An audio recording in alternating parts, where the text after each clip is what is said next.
morning, brother Mfundishi.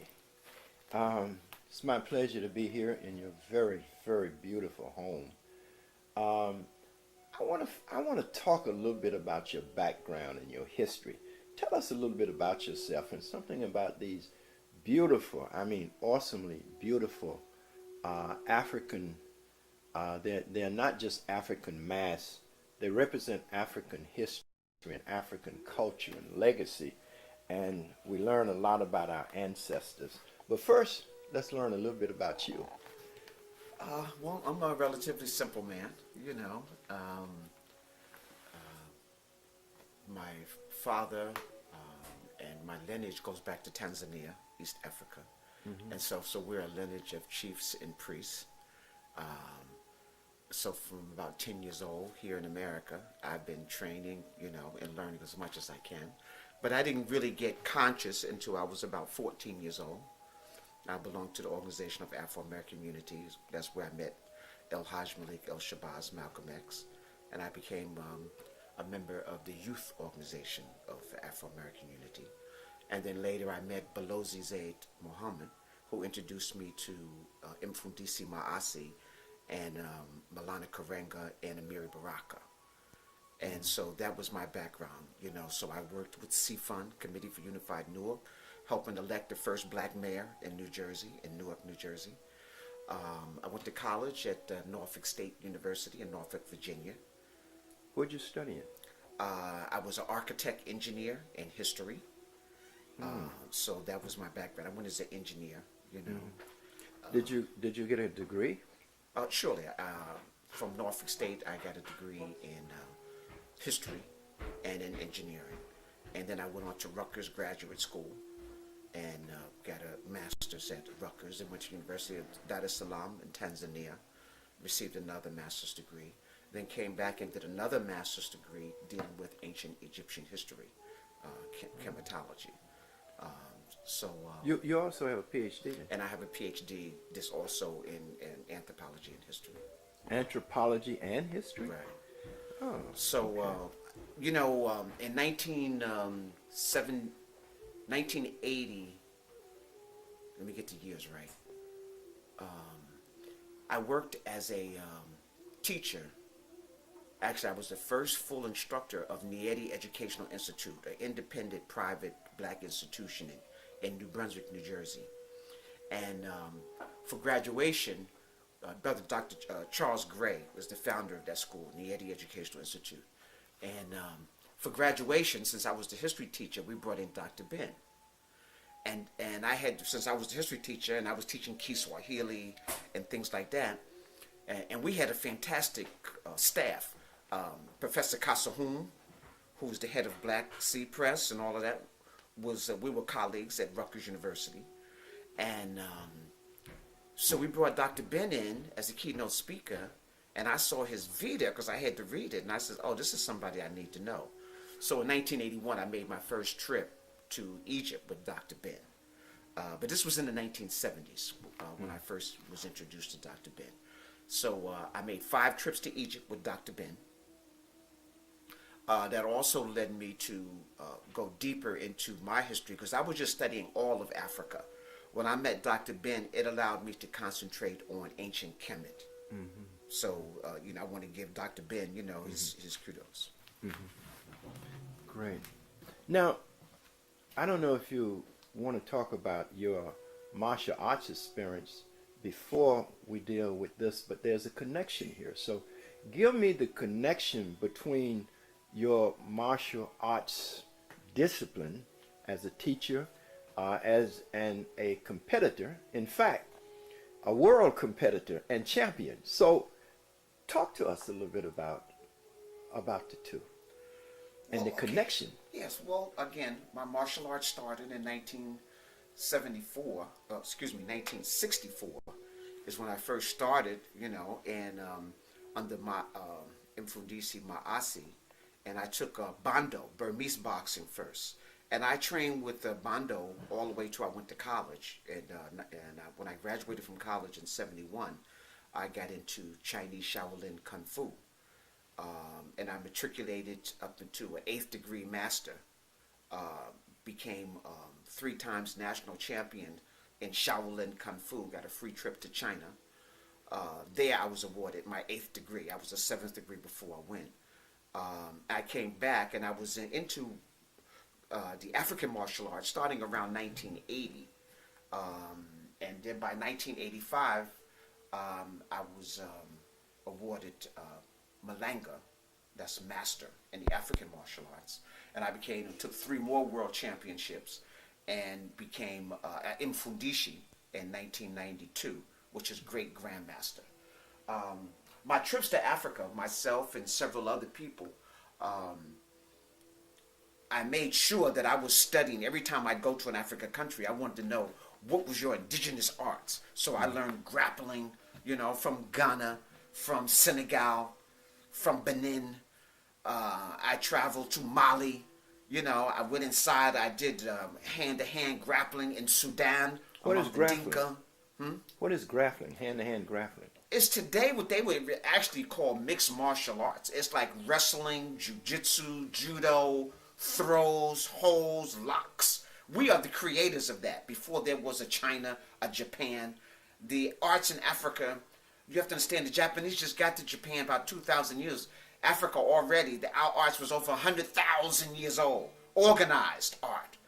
In ancient Kemetic, you can see the friezes on the wall of grappling techniques, throws, locks, holds. You can see the foundation of yoga, all those things. You see, what I learned in Africa is that all this was connected. The meditation, the yoga, the martial, we call it the Manchu arts, because Manchu was the patron, the nature of war based upon Maat.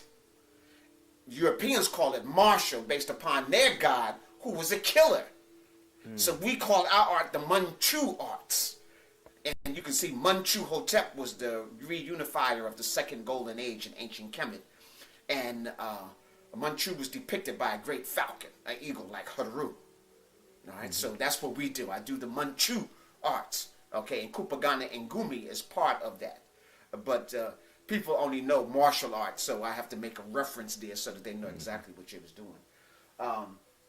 One of the things when we were going through our initiation, when I became a great spiritual high priest in ancient Kemet, and I want to make this, before I go into that, I want to make this statement, is that the prototype of the warrior priest is totally African. When we see the Buddhist monk, when we see the Tibetan Lama, when we see the Shaolin priest, when we see all that pattern comes from ancient Kemet. In the Kemet temples, in the morning, you adorned Ra, you did your prayer, meditation, and yoga postures. And then you went into the Manchu arts, the warrior art.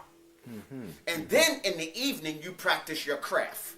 So that's what was done among the Buddhists, and all of those temples you see were imitating. Now, they shaved their heads bald because they saw some of the priests bald. But all the priests in Kemet were not bald. Wild priests were bald, and some priests, but priests had locks, and priests were bald. So, in ancient Kemet. But that's the prototype of all of throughout Asia, of the warrior, the spiritual warrior monk and all of that came from ancient Kemet. One of the things we had to do, here in the background, you'll see a real leopard skin. Well, when I became a high priest, you couldn't go to Macy's and buy a leopard skin. You had to go out to prove yourself that you were really this warrior. You had to go out. So myself and 2 others, a group of 3 of us, went out and we actually tracked down and trapped the leopard, and we had to kill it with our own hands. No guns, only with spears and knives and sword. And so this is my particular leopard skin that I wear at particular ceremonies. And so it was cured and done all on the African continent. And then I just brought it back to America. So when I do ceremonies and things of that nature, I actually wear this particular leopard skin that was actually done with my own hands. Wonderful. Okay. And then you'll see a list of different masks that you will see up on the wall. And as I would travel to each of the countries, I've been to, again, over 24 countries on the African continent. training with the martial arts, understanding the spiritual science, I would gather these masks up and bring them back. So they all have some significant meaning, you know, like even from the Benin lost wax, bronze sculpture, the Dogon pieces that you see up top here. I had the privilege of traveling with, excuse me. Okay. You were saying you traveled with Asa? So I had that, the privilege of traveling with Asa Hilliard to Mali and visit the Dogon. And so these were some things that I brought back. So all those pieces up top here, the 1, 2, 3, 4, 5 pieces, not the one on the end, but all of these were Dogon pieces that I was able to bring back. And that was a tremendous trip. So I want to give praise to our ancestor, you know. I wanted to kind of focus on these a little bit before we begin our interview. Kemetic, can you kind of go into what some of these pieces are here and kind of their meaning and why? Well, what we're seeing here is just a collection of carving statues of ancient Kemetic Necheru. And Necheru are principles and laws of nature. And so they're not gods and goddesses, you know, like Asar up here at the top. He represents all the kings of ancient Kemet. Asar was believed in mythology to be the first king, the first ruler of ancient Kemet. And he represents birth, resurrection, death, and reborn. And so when a king dies, he is Asar. And that's what they'll call him, like Amen Asar. In their living form, they represent Haru, the great falcon. And so Haru is depicted a lot of times as the living ruler, becomes Haru. Inpu represents transformation in his Sahu, the mummification process. Khnum, with the ram's horn, represents the molder. He is the one that in the Quran and the biblical says man was molded from the black earth. Well, the molder is Khnum, and that comes from Sudan. In fact, almost all of these ancient Necheru have their origins in the south of Kemet, in the Sudan. And so as we go deeper into our lecture, I'll talk about that first, because Kemet owes its existence into the interior of Africa. I want to make sure people understand that Kemet is the mouthpiece of the African continent. Sometimes we forget, we glorify the lips and the mouth and forget about the body and the head and all the history that brought forth into Kemet. And so anyhow, these are just Necheru that represent principles, laws that talks about ancient Kemet.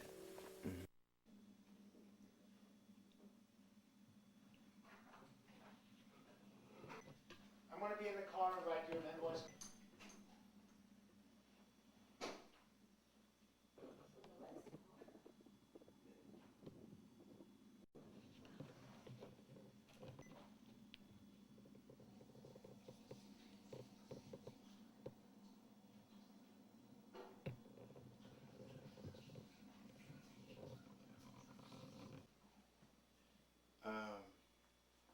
I can call you doctor since I know you have a PhD. But again, I'd like to begin with Nubia. I'd like to get a better understanding of Nubia. Who is the Nubian? Where do they come from? And what is their contribution to world civilization? And look at some of the specific things that are done. I know when we was in the exhibit on Nubia at the Boston Museum, you pointed out some artifacts that were made in Nubia thousands of years ago, that the science really is only now catching up with. In fact, talk about Nubia first, but let's make that a part of. Okay, I want to be real clear. First, I want to straighten up the terminology.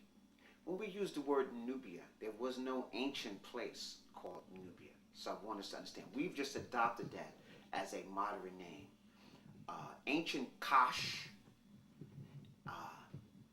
call Kush was probably the most famous name for that area in the which would be modern day Sudan.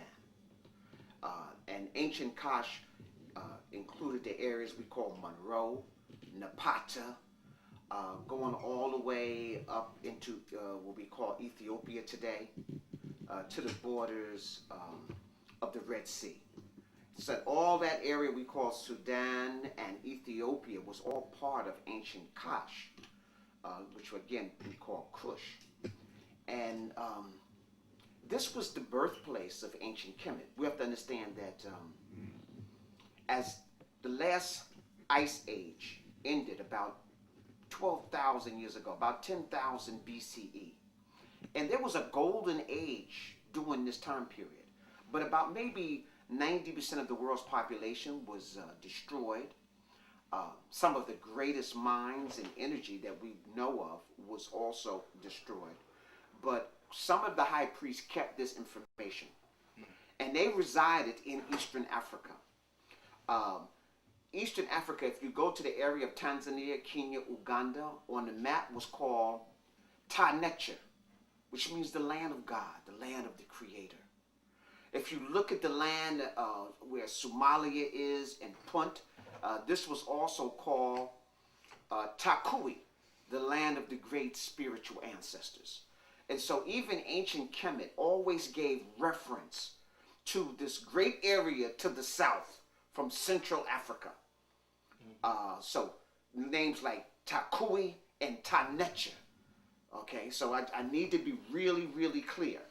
When they show approximately 7,000, 6,000, well maybe 8,000 BCE, and they have the great Anu chief that resided in that area maybe about 6,500 BCE.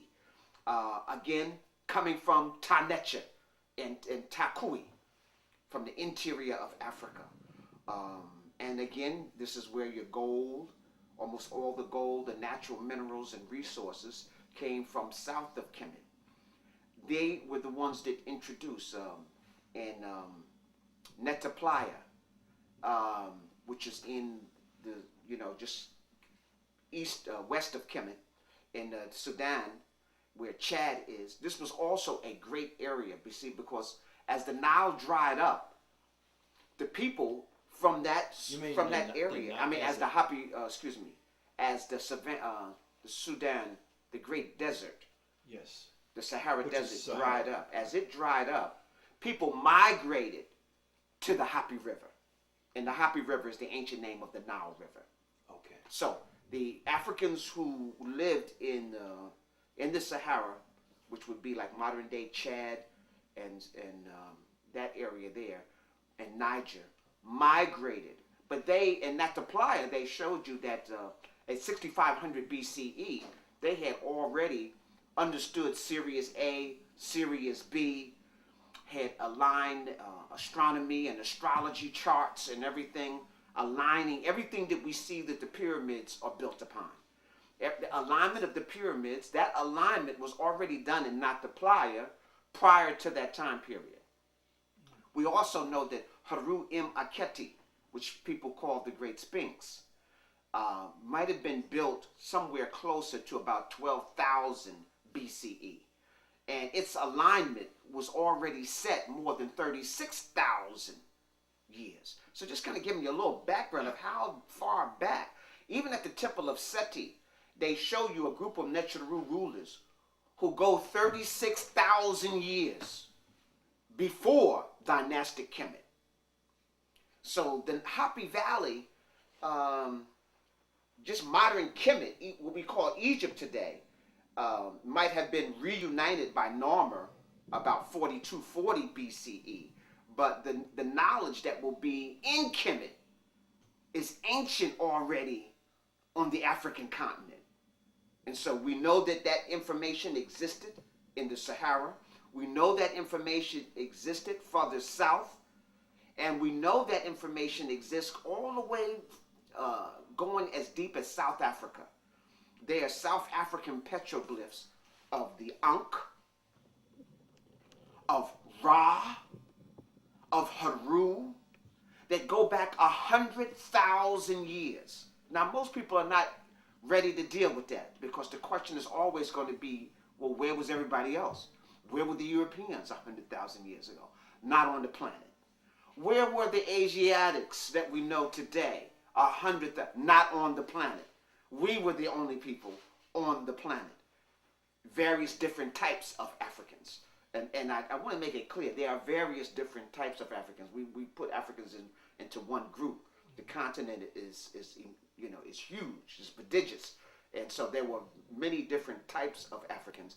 And we give birth to we call the Twa people. The Twa, the Sankoi, San people, who later people call the Pygmies, the short people. They are the foundation and the stock of all African people. And in their folklore, the Twa say they were born in an luminous egg on top of the mountain of the moon. Now, there are 3 mountains of the moons in Africa. The tallest mountain is Mount Kilimanjaro in Tanzania.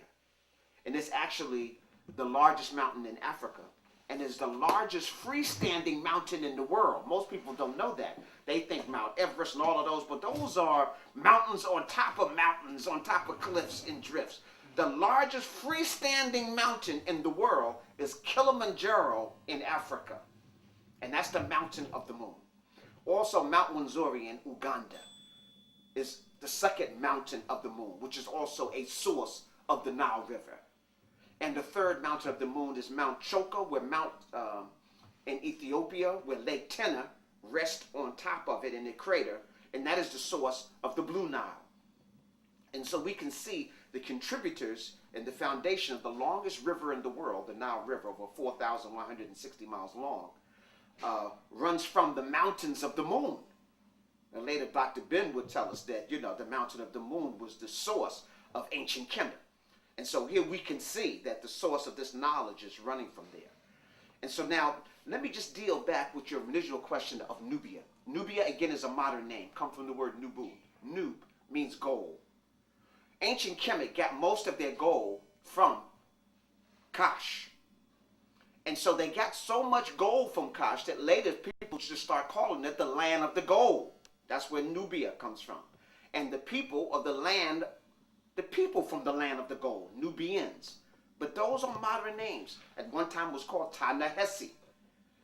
Okay, so Ta-Nehesi, Ta-Seti, Monroe, Napata. Those were actual kingdoms, that existed south of Egypt. And ancient Kush is older than ancient Kemet. In fact, all the artifacts, the whole idea of a Haru being the ruler, Shemsu Haru, the followers of Haru, that's an ancient Kemetic concept, ancient Kush concept. Haru was birthed in the south and brought in already completed, set up, its mythology, history, ancient, before the first so-called dynasty of ancient Kemet. So I need you to understand. The so-called white crown, red crown, we can see it on the Narmer palette. So that's at the very beginning of Kemet. Its spiritual system is already in place in ancient.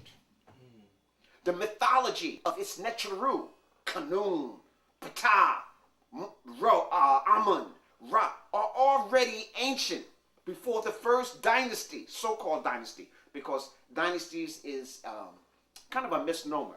That's something that the Greeks later will superimpose into history. The Romans will solidify it, and then modern Europeans will classify all of Egypt through dynasties. Manetho was supposed to be the high priest of ancient Kemet during the Ptolemy reign. And when the Ptolemy wanted to know the history of the ancient Africans, since Manetho could speak Greek and Medu-Neter, he had all the records of the archives, because the Greeks closed the temples in ancient Kemet and moved all their stuff to Mennefer. And so Manetho had access to all the records of ancient Kemet, and he kind of classified Kemet into family groupings. So that's what a dynasty is. A dynasty is the family grouping. It's not a decade, like 10 years, or a century, like 100 years, or millennium, like 1,000 years.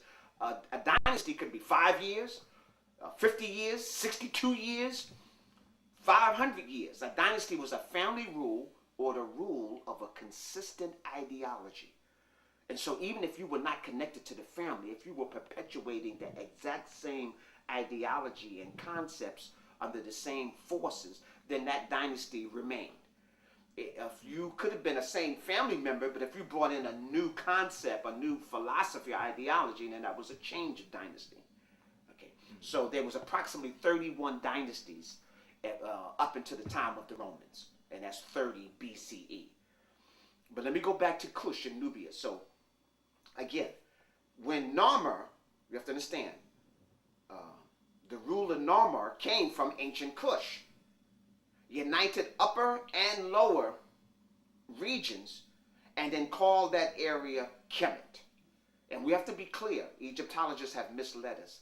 Kemet means the black community or the black nation state. It doesn't mean the black land. Ta is the word for land. They had a word for land that they affectionately used. They would call it Tameri. Tameri was another name. Dr. Ben likes to use that name. Tameri meant the beloved land. They also used the name Samatawi. I know my colleague and good friend Haru Ankara Samaj likes to use that. Samatawi. That means the united two lands. So those were three names that Egypt, the ancient names of Egypt, and that was Kemet, Tameri, and Samatawi. Those were three different names that ancient Egypt was known by African people with affection. Okay, but like I mentioned, all of the spiritual paraphernalia in ancient Kemet came from Kash, or the interior of Africa. I just want you to clarify, when you talk about spiritual, right? What are you talking about? Religion was not created yet. I need you to understand. The Africans during that time did not have a religion. Religion is a concept that places your spiritual system in a box, and so that I can predict your behavior.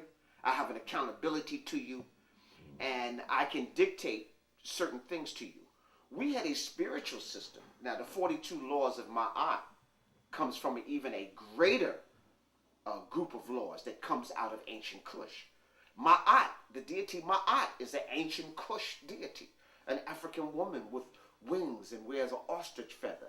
The ostrich, often used by Amun, two ostrich plumes, is also a total African concept. The ostrich is an African bird. In fact, it's the largest bird in the world, but he does not fly. Okay? All right? But his plumes are almost in perfect symmetry. And if you ball it up, it'll spring right back.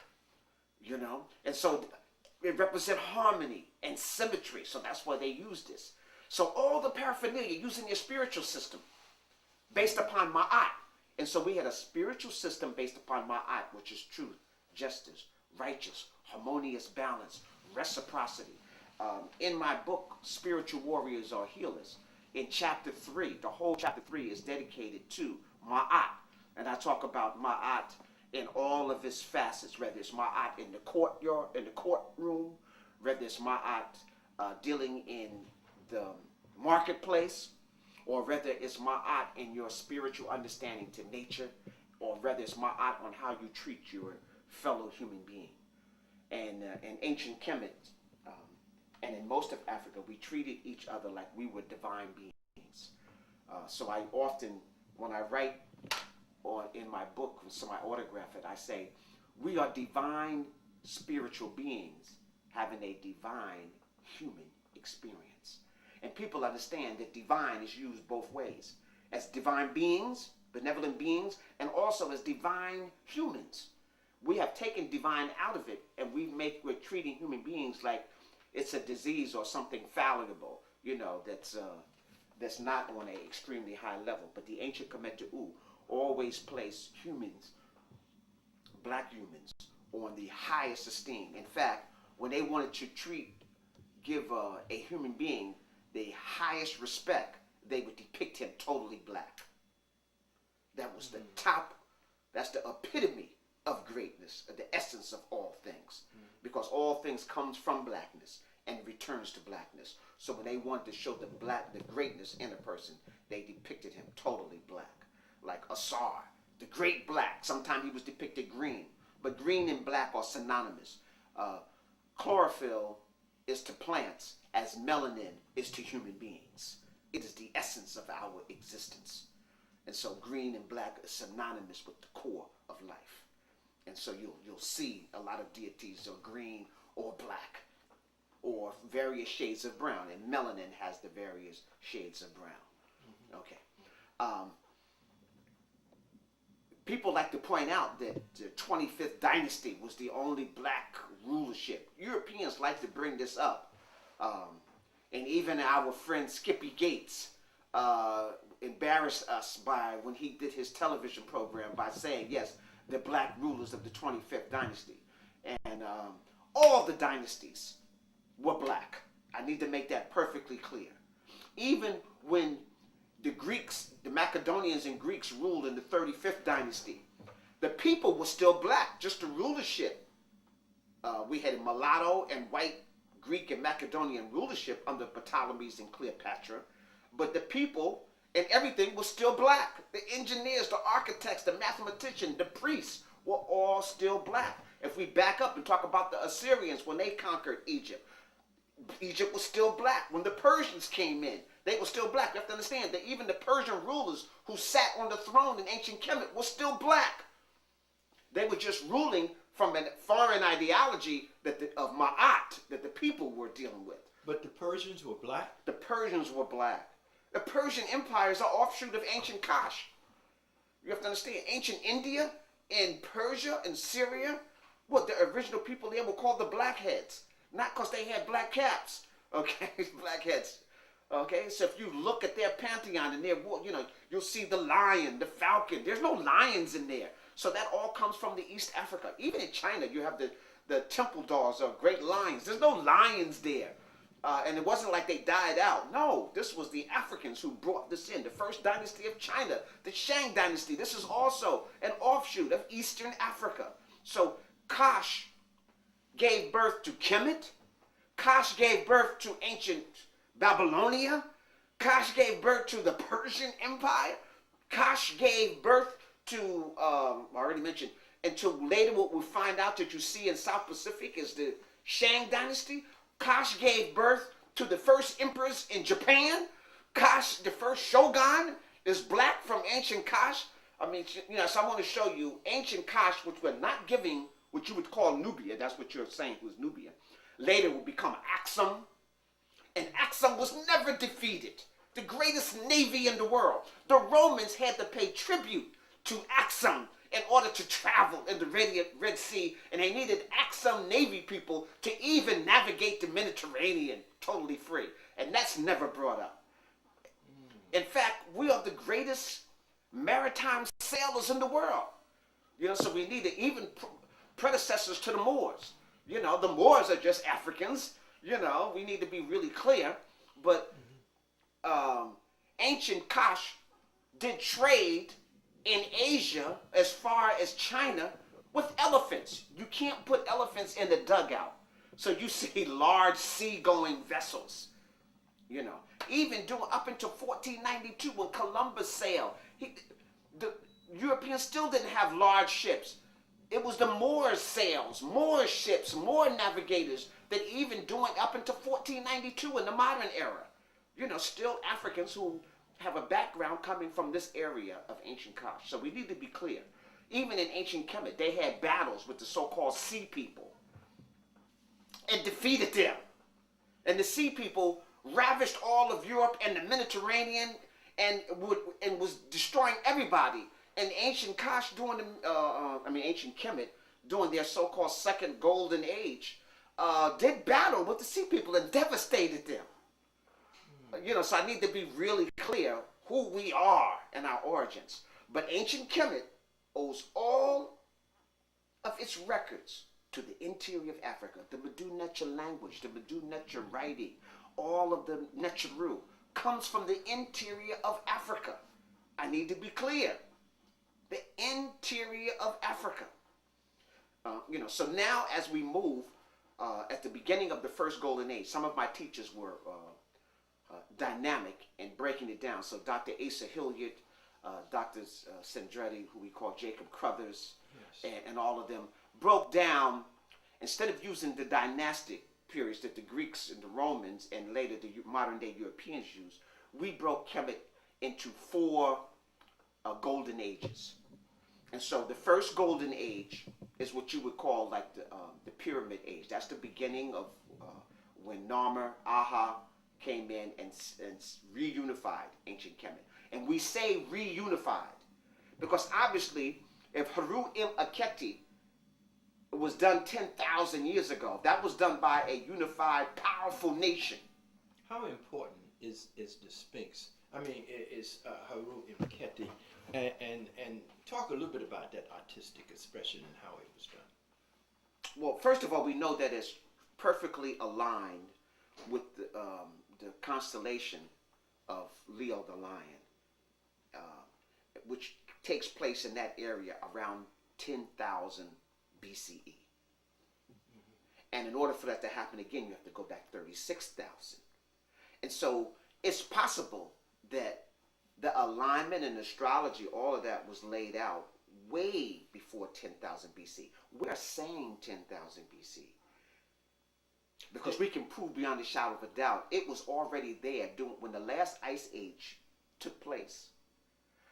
Great floods and water did water damage to that structure. So it was already there. Some people, some of my colleagues, we believe that it might be as much as 36,000 years old because it was put there to warn you of a time period, what was going to happen at the constellation of Leo. So no one built it during that time. It was already there when the constellation of Leo took place. And no one built it during when the Earth was going through a traumatic change. If the Earth is going through earthquakes, volcanoes, and storms, and you ain't out there chiseling away building the Haru-Im-Aketi. It was already there. How was it built? I mean, is it solid? It's hewed out of one stone. Huh. And so that, and perfect symmetrically, 60 feet high, 240 feet long. Is there anything on any carved structures on the earth today to match that? I mean, modern. No, nothing in the modern world. You know. Okay, I'm sorry. You know. So you and like I say, it's perfect symmetry, and we have to understand like when it was recarved. Now the head of Haru-Im-Aketi does not match the body. It is believed that the head was recarved after the ancient Kemetic reunified Kemet. Okay, so that's, you know, after Narmer and them. And it has a priest head, the high priest head, or they would call it the Supbiti head. Okay, that's the head of the high priest with the lion's body. And that meaning that master the animal domain. If the lion is the king of the animal domain, so master your animal nature, but rise to your highest spiritual consciousness, and that is of the high priest. And it sets there facing, you know, protecting like the pyramid complex from sunrise to sunset. And so that's where the Haru-Im-Aketi, Haru protecting, you know, our legacy from sunrise to sunset. Now just think about it. The Sphinx is a mythological creature created by the Greeks that has wings and will kill you if you don't know the riddle. Right? So now, if you're in Haru-Im-Aketi represents the power of Haru, protecting Ra and all of his energy from sunset to sun, you know, from sunrise to sunset. So if your son said, "Dad, I want to be the Sphinx," you'd be like, "Whoa, wait a minute, son," because you're thinking about, you know, but he'll kill you if you don't know the riddle. So he's this monster. But if he says, "Dad, I want to be like Haru-Im-Aketi. I want to protect our legacy from sunrise to sunset," you'd be like, "Oh, go with that, son. I can feel that," you know. So you can see just the difference of a name. Absolutely. The name made. And so when we call it the Sphinx, we're taking away our legacy. We're taking away the whole meaning of the statue. We're taking away what our ancestors put that there for. You know, we're taking all that away. You know, there's a complex next to Haru-Im-Aketi, later reconstructed by Ka-F-Ra, right? And Inside of that structure, there are no corners to the building. Every there's rounded corners in the whole structure. There's no other structure in Kemet like that. This structure was built prior to ancient Kemet. Those stones are hewed, and there some of them are 20 with 100 20 tons, 25 tons, placed in perfect symmetry, with no mortar or cement or chewing gum holding it together. And they are all rounded. It is believed it was a healing temple dealing with sound, so that you can use sound to heal and vibrate on all the major centers of the body. And through the voice and through sounds, you can do healing. Now that temple is more than 10,000. You don't hear anybody talk about that. Just like the Wasarian temple. So I need to mention these things before I even get deep into ancient Kemet. The Wasarian temple is built where Seti the first built his temple, which is the third golden age. He had to build his temple and cut it to a right angle. No other temple is like that, because in the construction he was going to run into the Asarian temple. It's another temple that is in perfect harmony and symmetry that was built maybe 10,000 years ago. What were temples built for? What was the purpose? Temples were like universities. They were so get temple like church out of your mind. Remember, no church, no religion. The temples in ancient Kemet were repositories of the knowledge of the people at that particular time. And so inside of the temple was an accumulation of all the knowledge that the people had mustered at that particular time. And so when you have these temples that are perfectly aligned with astrological symbols and astronomy, within the sky, it lets you know that the builders of this temple had knowledge of the sky, had already mapped the sky out. And now they were like, so is above, so below. We're building a temple that was in total harmony with what was going on in the heavens, in terms of sunrise, the sunset, in terms of the constellations, and so these people are putting their accumulated knowledge inside of this building. Now people will say, well, why would you have blocks that are 25 tons? That's enormous. Why would you have something so difficult? See, we're using a Western mindset to define an African spiritual system. You're only using 3 to 10% of your brain. These people were using 50 to 100% of their brain. So you can't even comprehend what they were doing. Obviously, if they hewed blocks 25 tons, that wasn't a difficult thing for them. Like the Stonehenge. The Europeans didn't have nothing to do with Stonehenge. Those were still Africans who put all that together. And putting those blocks up there was not as difficult as people want to believe. The thing about at the Wasarian is that there is no Medunecha on any of the walls. The only symbol found on this temple that could be 10,000 years old is the golden mean, the golden flower, which is symbolic of the mathematical formula and structure of all life on the planet Earth. Yeah, very important, because that has a relationship to time, and time is an intellectual concept. Speak, please. Well, the Fibonacci code, they call it Fibonacci today. Today it's the golden mean, which is 1.61, okay, which is more sophisticated than pi, okay. Pi, the formula for pi was done by people who were like in kindergarten, first, second, third grade, okay. All the structures were based on the golden means. That gives you perfect proportions of everything. So I just want to make it, the golden mean was known to these Africans more than 10,000 years ago.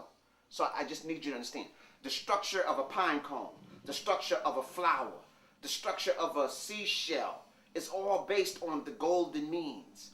The human cell is how it divides and structure, all based upon this formula. So they knew the proportion. The reason why all the monuments were in perfect symmetry, that the golden mean shows you that the proportion from your forehead to your nose to your bridge here to there is the same proportion on your finger from here to here to here to here, which is the same proportion on your body from here to here, which is the same proportion from your hip to your knee to your ankle, the same proportion on your foot. So your head size, your hand size, and your foot size are all proportionally the same size. A good tailor, if he knows your hand glove size, he knows your head size and your shoe size.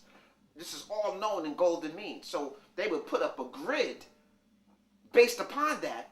And so whether the statue was 1 inch or whether the statue was 60 feet high, like at Apple Symbol, an Apple Symbol done by Ursa Maat Ra, Satepan Ra, who they call Ramses II, it's in perfect symmetry. Perfect symmetry. It's 60 feet high. Perfect symmetry. And not only that, at Apple Symbol, there you have, and most of the temples had a similar structure where you had an outer court, inner court, and then the Holy of Holies. And usually they would have libraries on both sides of the Holy of Holies. This would be symbolic of the human body.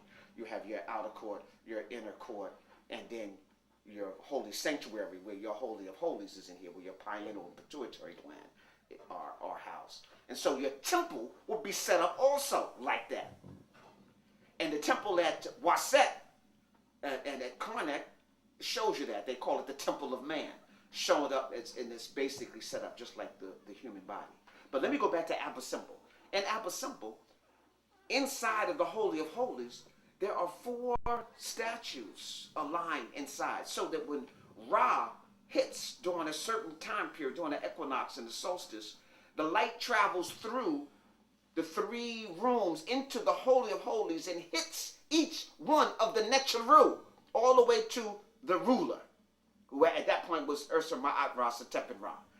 And this, so the astronomers, the engineers of ancient Kemet during the 3rd Golden Age understood the 2 solstices and the 2 equinox, how light emanated on this planet, where the sun rose, and exactly what angle it would hit to build a temple that they had to carve into the mountain. They didn't put blocks up. They carved this into the mountain perfect. Just like in Lalibela in Ethiopia, where you have the rock churches carved out of a single mountain into perfect symmetry, into the cross. So we didn't lose this science. I want you to understand. Even when Kemet fell, and we had the Greeks and the Roman encroachment, and many of the African scholars just moved further south.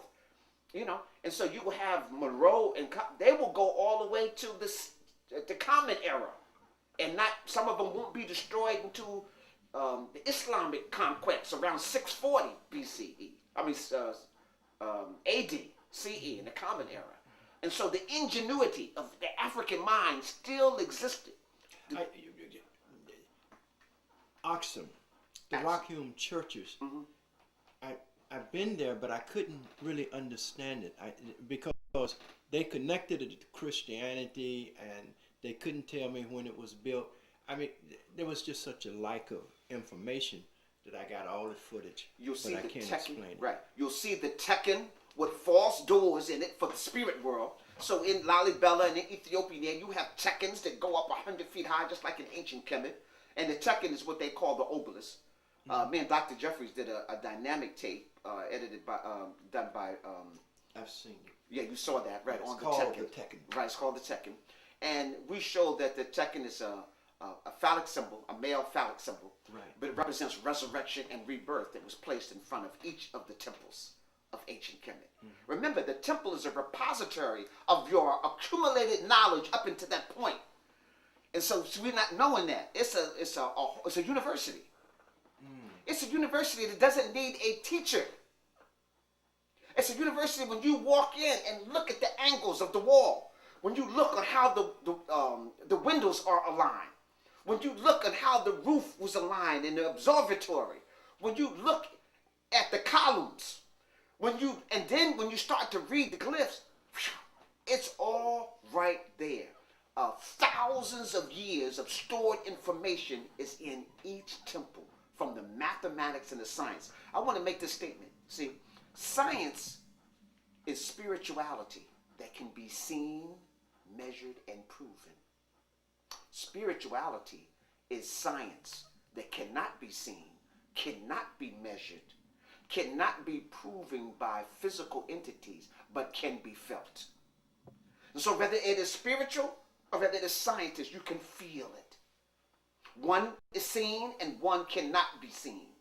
But they both are based upon the same mathematical ingenuity that the Africans held and gave birth to the rest of the world. Because we are talking about the spirituality that gave birth to the calendar, I've always wondered, because time is involved in a calendar, how that came about and just the importance of it. Because we don't really understand what the Africans went through to develop time. Time is an intellectual concept. Sure. So you have to have a juxtaposition of the movement of the cosmos and the universe and the sun and the moon and everything to come up with a correct representation of that movement with time. It's like a universal joint in your car. The motor turns, the wheels turns, but it's all turning in perfect harmony. Yes, we understood, you have to understand too, we understood this phenomenon going back more than 100,000 years. That's before most people, that's before we even populated the planet. We understood this concept.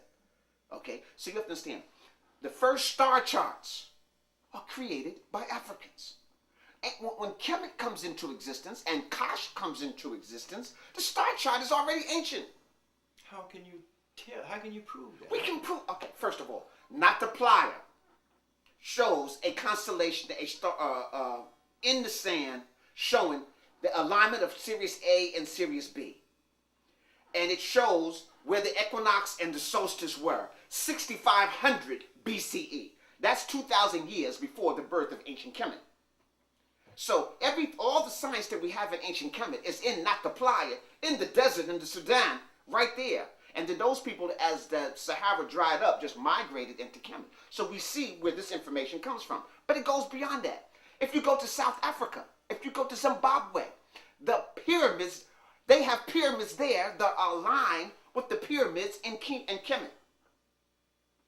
In Did Zimbabwe? you hear that? Yes. In Zimbabwe and in South Africa.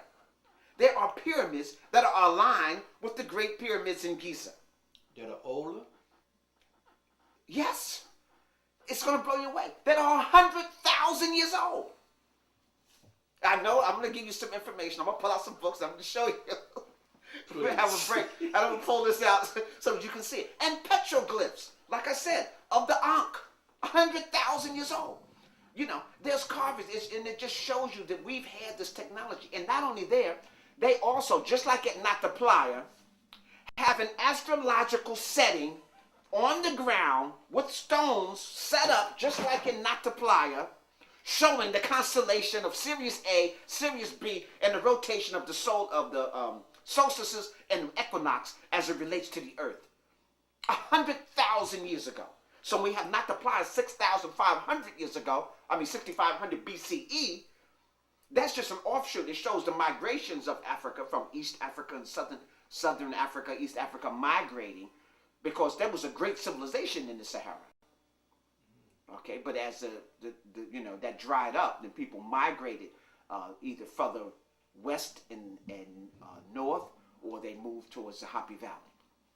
All right, so I'm just gonna just touch upon that. When we have a break, I'm gonna pull some of those books out so that you can see that. But now let me just say this. So we've mentioned, for example, at Seti's temple, that we had recorded 3 sun years. A sun year is approximately 26,000 years.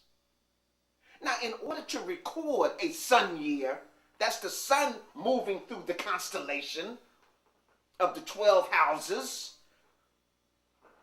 you need a science already in place to calculate this. Correct.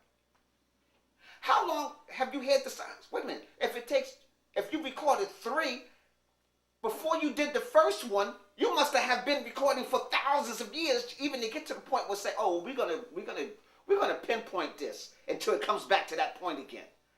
So I'm trying to show you here that the whole concept of a time, of a calendar, and we've been using, I mean, even in ancient Kemet, you had a lunar calendar, a solar calendar. You had the solar calendar and the lunar calendar, and a third calendar, because they had another calendar that dealt with the astrological phenomena. They had a calendar for festivals, and then they had a calendar for political and taxation, agricultural. Mm-hmm. So they had an agriculture. So they simultaneously, they had these three calendars going in ancient Kemet. The Romans, like Augustus, had Kemet priests come to Rome and put their calendar together. So they just took a Kemetic calendar and put Roman names on it. So August was for Augustus, Octavia for Octavius, Julius Caesar for July. So that's all we did, was, the Kemetic priests just took a Kemetic calendar and Greek and Romanized it. That's all. All right, so I need to be clear. No Western people developed a calendar. We are the authors of that concept of time. As we're tracing the movement of the stars and plotting it. So before ancient Kemet, that was already ancient. That wasn't developed in Kemet. These priests brought this knowledge in. See, what people fail to realize, even the building of the three in Giza, Menkaure, Ka-Efra, and Khufu, the three large pyramid complexes, yes, are aligned with Sahu, who they call Orion's belt. Right? Orion is Sahu, okay, from ancient Kemet. And it's aligned with his belt. So, and have those pyramids in that exact same order, they already knew that that what was going on in the sky. So was above, so below. And then the so-called air dunks, which you don't need air dunks in a pyramid where ain't nobody living in there. So those are not, those are shafts that point to various constellations in the sky. So the builders of that, and let me say this, all the major pyramids that were done in ancient Kemet were built on ancient sites that was already spiritual and holy. There are megaliths in Seneferu, like Seneferu was the father of Khufu, who built 3 pyramids. The bent pyramid, the red pyramid, the true pyramid. If you go inside of the bent pyramid, if you go inside of, not the bent, I believe the red pyramid, if you go inside and you go in the chamber, you'll find almost in the center of that pyramid, there's another room with big monolithic stones that were weathered by water, just like Haru Imaketi. Now, it hasn't rained there for 10,000 years like that. How would stones inside of the pyramid get water weathered? right, So, in other words, there was a structure there before they built the pyramids that was ancient, that was damaged during the last ice glacier about 10,000 years ago. Seneferu built his pyramid on top of that site because it was already a sacred, holy site that the people were already coming to. right. Are you starting to feel my drift? Yes. And if we go and we examine many of these other great pyramids, we'll find the same phenomena. So even the Kut of Khufu, that the hallway inside the first causeway is not the same age as the outside of that building. And that temple was that pyramid was supposed to have been built within a 20-year period. No, there's literally hundreds of years separating the interior of that building from the exterior of that building. No one talks about that. And the interior of that building is also aligned with particular astrological symbols in the sky. That's another DVD. We won't talk about that on this one. So I just want to show you, see, we can talk just on the science of ancient Kemet. The Western world is still trying to prove what the ancient Kemetu already knew. It's like when I was with Asa Hilliard. And the German Egyptologists were like, well, how did the Dogon, they're not even supposed to know this stuff. How do they know, Sigweed, that Sirius B is only visible every 60 years? You know, and they've been doing this dance for, what, 1,000 years? How do these people know that? Some smart Europeans must have came here and told them. That's what they said. You know, and the Europeans don't know that. Just in the with the powerful telescope they have in Hawaii and California, in the last 30 years, they've just been able to see Sirius B. And the Dogon, let me just put them in the proper perspective, come from ancient Kemet. They are one of the last groups that migrate from the Happy Valley during the influx of the Arab and Islamic invasion of Eastern Africa. The Dogon took their knowledge after all the temples were totally closed by the Romans, and then they just made their move. And they moved to an area that nobody would want. They're in the most desolate area of the mountain desert. So you're saying somebody lives there? They didn't want to be bothered by anybody. You know, they didn't want to encroach on a land that other Africans were living in. And they definitely wanted to escape Islamic conquest. And so they moved into an area that they can, first of all, they can see if anybody's coming. It's protected. Their warriors can defend it. And it's a land that nobody really wants. You know, so, you know, but the Dogon had this area, and there's no group that we know of today on the planet Earth as an ethnic group where that group has more information of astronomy and astrology as the Dogon, other than what was in ancient Kemet. And they come directly from ancient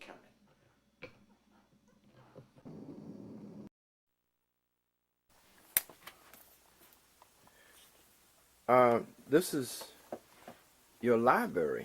Yeah, this is my library. Wow. I mean, you've got thousands of books here. Thousands of books.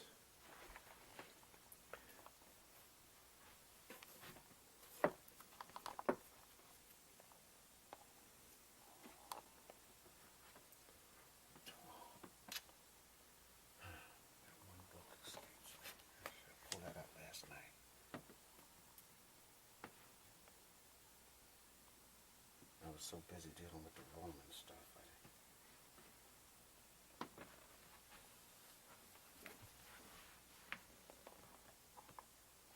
And it's not that big. It's a hard cover.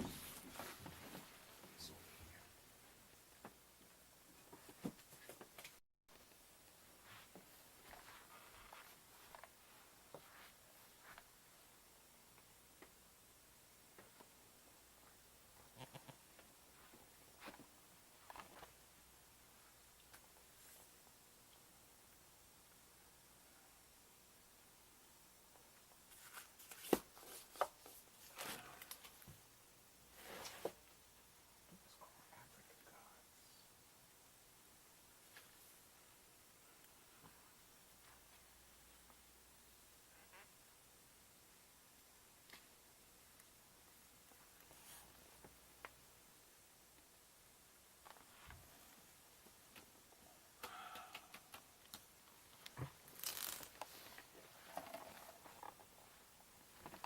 I had a spillover, so all that come over here, and this is still Egypt. All of this is Egypt. Right, so all that's Egypt. Have you read all these books? Yes, I've read everything there, you know, and all of this is Egypt. This is a spillover on the top, and then I had to fuse into religion. So this is Egypt, and then, you know, religions will all have the foundation in Africa. Can you talk and look at the same time, or would that distract you? Surely. I just wanted to ask you to deal with, so many young people ask me if all that you say is true and we had that kind of knowledge, how did the Europeans conquer us? Well, you have to understand, intellectual knowledge, spiritual knowledge, and then physical might are not necessarily in the same category. You can have all the intellectual knowledge that you want, and all the science and technology that you want, the greatest buildings and monuments you want. And if you have a savage being whose whole essence is to destroy, he can just come and destroy your stuff at any moment. You're trying to treat them with humanity, and they don't even understand that concept. You see, just killing somebody because you can was a way of life for the ancient Asiatics, where the European is part of that phenomena. When the Vikings went out to go to work, they didn't carry no books or no intellectuals. They sharpened their sword and their stuff, and they got in their boats and they went to take somebody's stuff. And the family was waiting for them to come back. Daddy, who did you kill? Oh, can I have that head?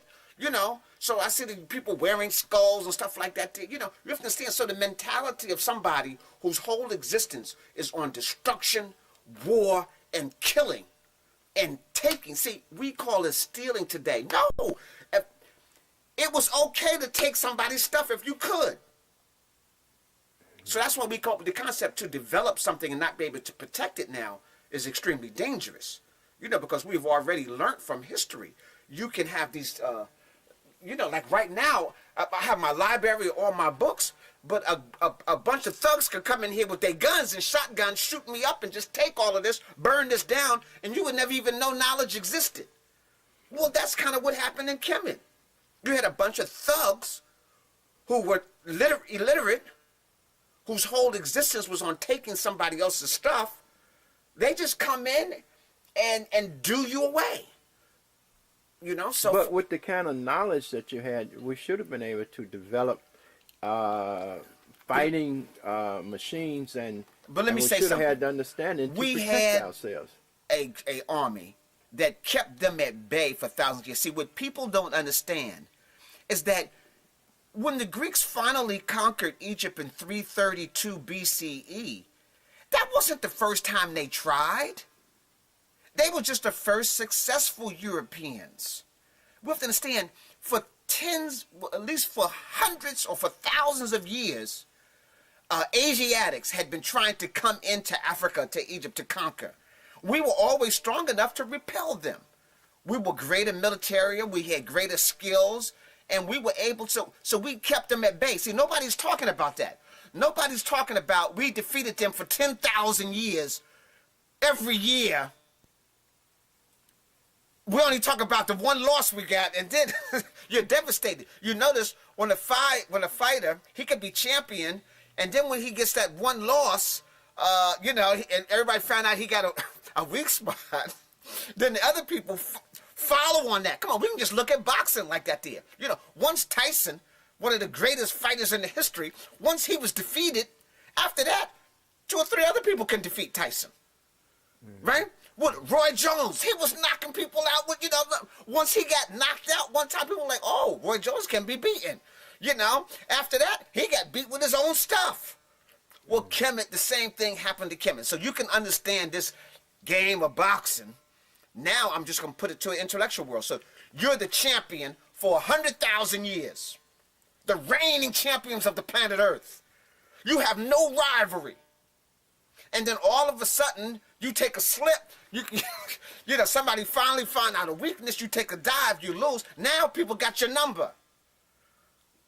And so just like some of the greatest champions, Muhammad Ali, all of these, just like some of the greatest champions in the boxing world, once somebody got their number, they were able to defeat it.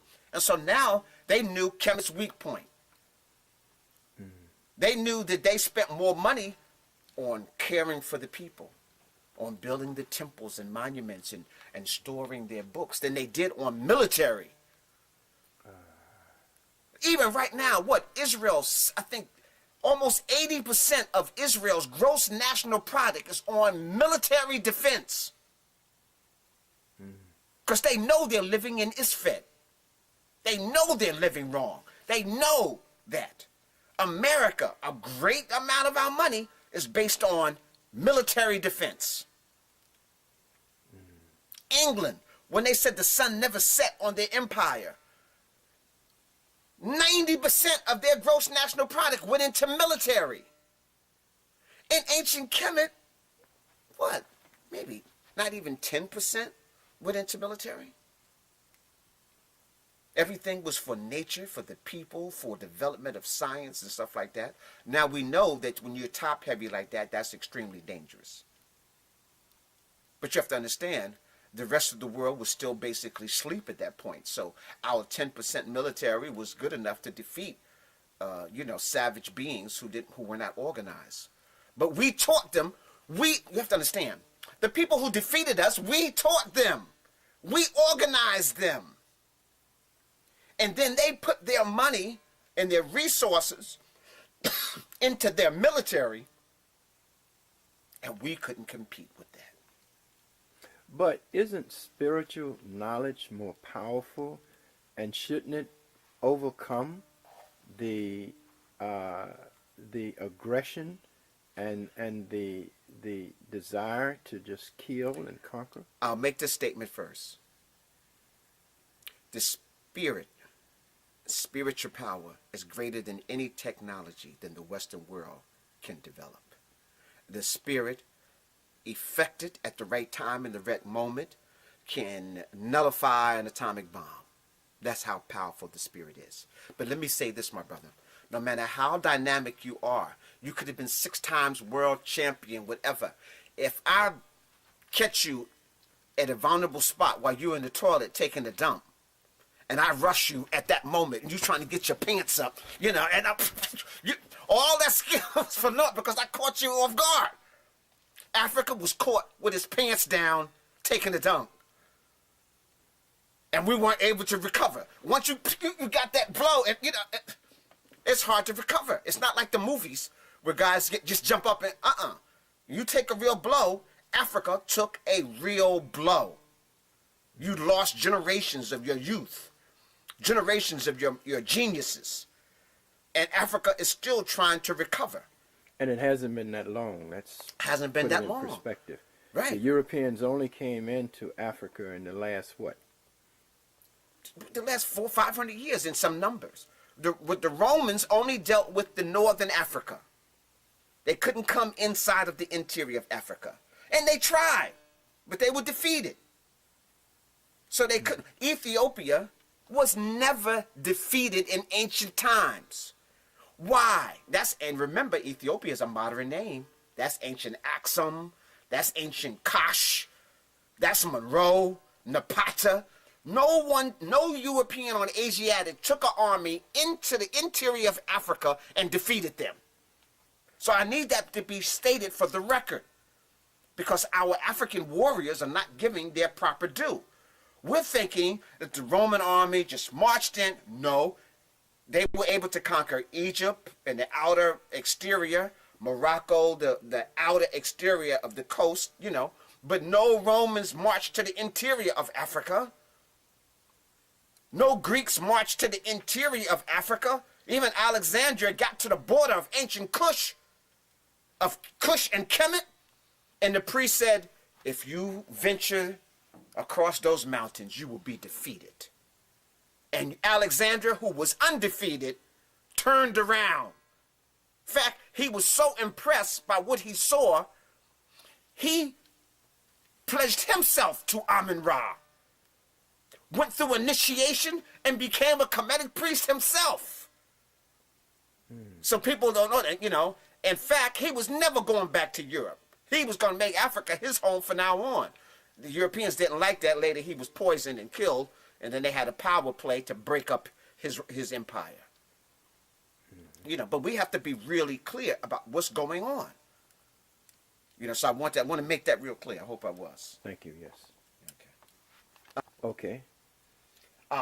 We made some reference to a couple of books as we were talking. I talked about the only symbol. That one was the flower of life, the golden means. Here's a book here that talks about the golden means and flower. You'll see the symbol on certain churches. We talked about, for example, some astrological here. The Stars of Deep Beginnings, the Genesis of African Science and Technology. This is by Charles Finch.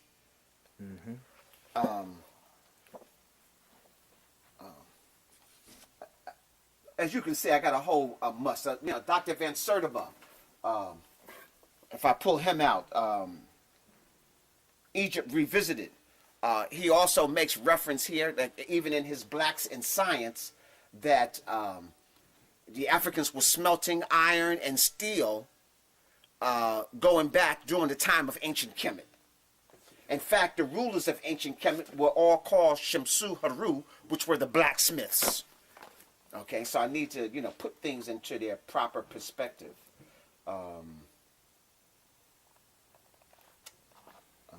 The mystery of Orion, we talked about the pyramids in ancient Egypt being aligned with Sahul, the certain stars.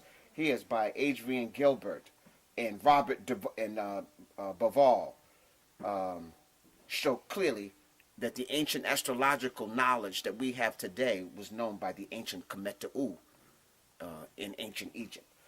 And the list goes on. I have the books dealing with astrology, astronomy, spirituality, the writing system. Like I said, the system of that we know as the Medu Neter was already ancient. By the time the ancient Kemet came into existence. Our whole concept of mummification and all that, we get that from the knowledge that was learned from the inside of Africa. It was just perfected maybe in ancient Kemet. Up here I have, for example, all my African scholars here. It's important that we do, like Dr. Jacob Crothers, Kemet, and the African worldview, if somebody want a real understanding of the lifestyle of ancient Kemet. This was done by Malana Karenga and Jacob Crothers. They also would want to read by Jacob Crothers the essays in ancient Egyptian studies. As dynamic as some of these books are, none of them are in any of the museums in the world. There are no black scholars' works in any of the museums dealing with ancient Kemet. Not even Diop, who was one of the greatest Egyptologists of his time, and in UNESCO in 1974 challenged the whole Egyptology world and defeated them. A knockout, clear. And his stuff is not even in there. And if you look over here, I have just about a list of all of Diop's stuff. Civilization and Barbarism, Great African Thinkers, The Cultivation of Unity in Black Africa, Towards African Renaissance, Black Africa, Diop, The Recolonization of Africa, The African Origins and Civilizations. So I, and it goes on. I have some other works in here, but I try to pull all these works together. You have the ones we want to talk about? I can show the flower. No, I can't find. Hold on, I can't even find the one dealing with not the plier. I got all. Oh. Okay, the flower of life. Hotep. I know I said a few things that probably raise your eyebrows. There's a book called Temples of the African Gods. And this book is done by Tellinger and Jonathan Hine. This book was done is decoding the ancient ruins of southern Africa. Scholars have told us that the first civilization on earth emerged in a land called Sumer, some 6,000 years ago. Recent archaeologist findings suggest that Sumerians inherited much of their knowledge from an earlier civilization that emerged many thousands of years ago, before then, in southern Africa, the cradle of mankind. So I had mentioned before that ancient Sumer, ancient what we see Babylonia, and all of that, the Sumerian, the ancient India, all that came from Kush, from Eastern Africa, by way of Central Africa and South Africa. So I made that statement, and I know a lot of people's eyebrows kind of raised, but I wanted to now just show you some historical information, some background information that kind of backs up some of that information. in South Africa, carved into the stone. The camera might have a hard time picking this up, but if it can zero in on that. Yes, I Yes, get that. you got it.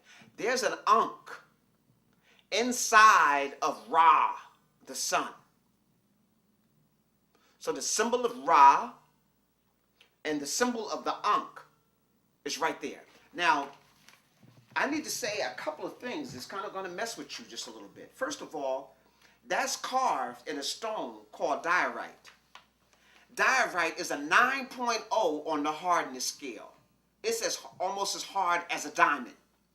So you can't even use copper, brass, tools to do that. And in some cases, you need something as hard as diorite to even carve into diorite. Or you need something harder.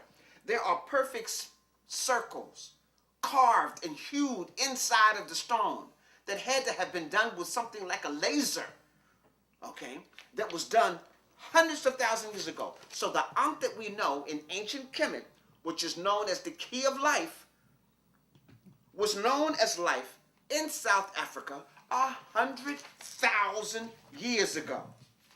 This knowledge that we know, a lot of the myths and origin that you learn about the gods and goddesses from Sumeria and Chaldonian, all come from ancient Kemet, and come by way of Eastern Africa. So I'm just going to show you a couple of other things that will kind of shine some light on some of this same information. We had even scientists like Kessler. Kessler got his knowledge of electricity and ingenuity from studying ancient Kemet. I talk about astrological alignments. If you look here, just like in Nata Playa, you'll see an observatory, an astrological alliance aligning with the summer solstice and the equinox. And this is aligned with Sirius A. So let me read. It says, the eastern view of a 3D construction of Adam's calendar, the oldest version of the Egyptian Horus hawk, stands in line with the spring equinox. This is the falcon Haru, standing at the eastern equinox in total alignment. This is the spring equinox. At the right is the three alignment stones of Orion. The three aligned stones of Orion, which the Great Pyramid is aligned with. At the top corner, we'll see two pyramids. Okay. Which are directly aligned with the Great Zimbabwe and the Great Pyramids of Giza. So, Great Zimbabwe and the pyramids in Giza are in a line with the pyramids that are here in southern Africa. Here's another close-up of that same one. This is Haru, the falcon. You see Horus the falcon right here. In total alignment here. This is another stone carving of Haru. And this is made from diorite. So it's one of the hardest stones on the planet Earth. Now, you said the great Zimbabwe, the great stone structures at Zimbabwe. Right. What was you saying about them? You made reference. If you can kind of zero in on this, this is the Great Pyramid Complex, and word for pyramid, Mirkut, the Great Mirkut Complex in Kemet. If you look straight down, there's the Great Zimbabwe ruins.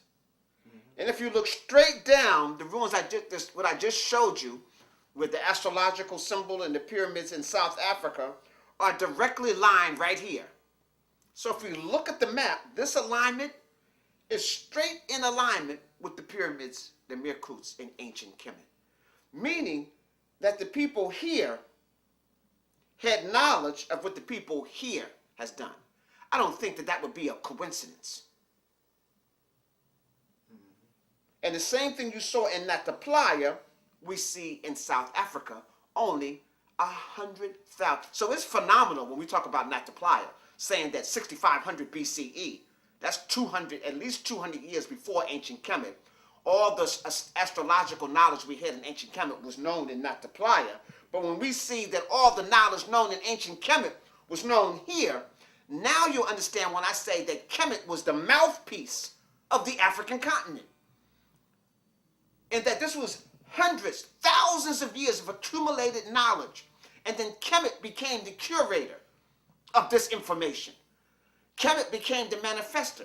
And if I can put it in even greater terms, after the last great, let me just show. This is Haru Imaketi. It's kind of weathered down. But so-called Sphinx, a Haru, a South African Sphinx, the Haru Imaketi, carved stone in alignment, just like the one in Giza here in South Africa. So I just want people to understand this Mfundishi just not on a head trip, bugging out, that this is based upon some real facts. Real facts. That's all on the African continent. There's no Babylonia. There's no Sumeria. There's no other civilizations outside of the African continent when this is going on the planet Earth. I made reference to a couple of the temples in ancient Kemet that precede dynastic Kemet. There was no Medu Neter on it. The only thing would be on it is the flower of life. And here, I have the same flower of life that the temple complexes in southern Africa and in Zimbabwe, they had the village based upon this same concept of the flower of life. Understanding the exact coordinates of the planet Earth and its alignment to astrological plottings in the sky. And all life as we know it on this planet is based on this formula of the golden means. So I just wanted to show you that Mfundishi was not just bugging out. Again, here we see Orion, Sahu, its alignment is in total alignment, just like in Giza. That alignment is done in South Africa. Only these megaglyphs, these stones are aligned 100,000 years ago.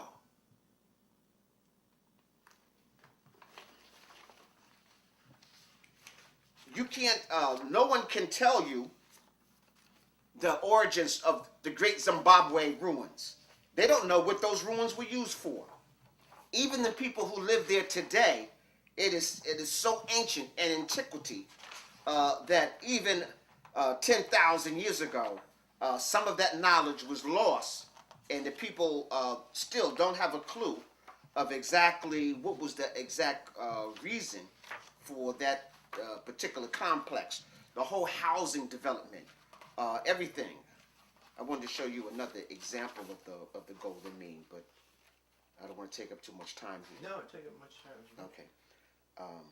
But it's clear. I just wanted people to understand that we had been operating in stone for a long time, and Zimbabwe shows that. If you'll see just the construction of this wall, look at the way the stones were aligned in this wall. Here, where I'm living in upstate New York, the indigenous Native American got these type of walls all around. I'm up here in the Hudson Valley, up in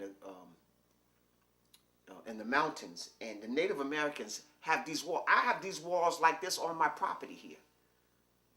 These same walls exist. You know, maybe we'll just shoot a picture of it, you know, as we're walking out so you can see. No cement, no mortar holding them together. Here's another example of this great wall going around the complex in southern Africa. And that's not been repaired. This wall is literally tens of thousands of years old.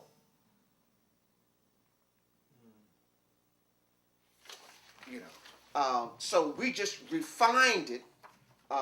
If you can see, like the step pyramids was based on that concept, and then we refined it and took it to another level. Here is a book called by Swallow de Lubis called The Temple in Man, and you can see the human being superimposed over the temple, showing that the temple is in exact coordinates and alignment with the human body. And so when I talked about the science of ancient Kemet, it's not just in the writing. The temples themselves were the repositories of the ancient knowledge. The temple itself was a repository of the mathematics, the astronomy, the astrology. All of that was aligned, left in here. Now, when you start to read the Medu Neter, that's just an extra plus. You know, that's just an extra plus, like the light, the writing on the wall.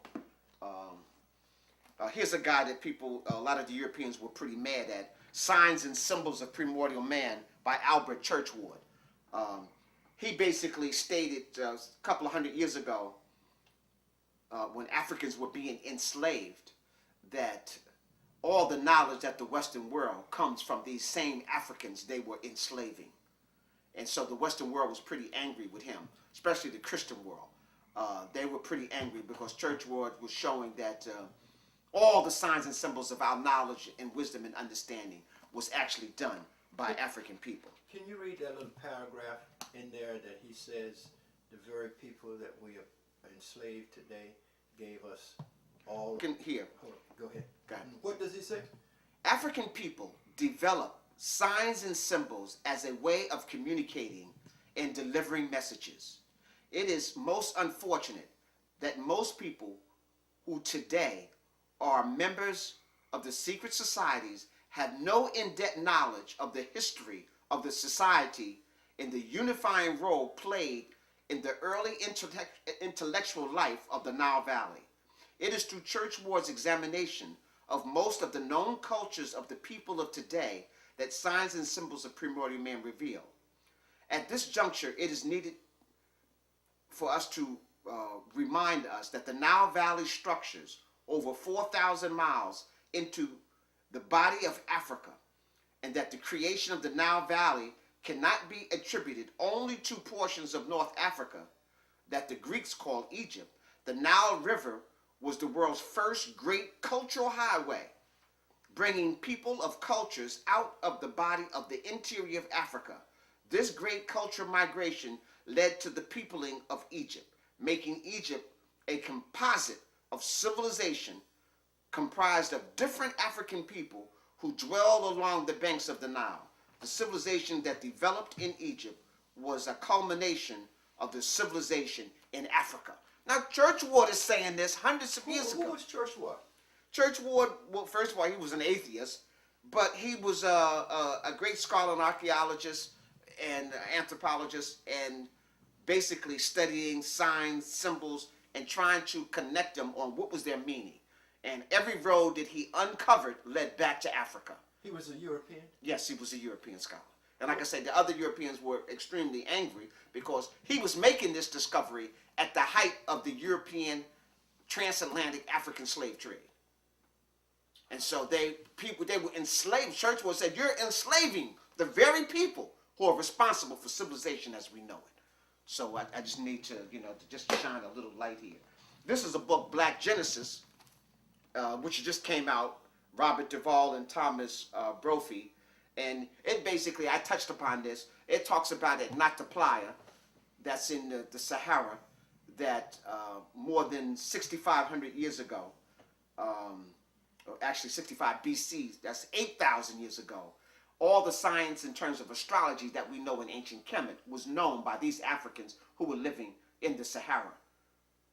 Before, and that's over 2,000 years before ancient Kemet would be reorganized and unified. And so he goes a great deal of going into depth, explaining this is the same astrological alignment we saw in South Africa. That these same Africans had this knowledge and Nata Playa, and it's also based upon Sirius A and Sirius B, which we know that the pyramids are aligned with Sahu. And so the same knowledge was known by these Africans who were in the Sudan before ancient Kemet came into existence. And so I already talked about ancient Kush, how it is the predecessor to all of this its knowledge, and actually birthed it. This is an actual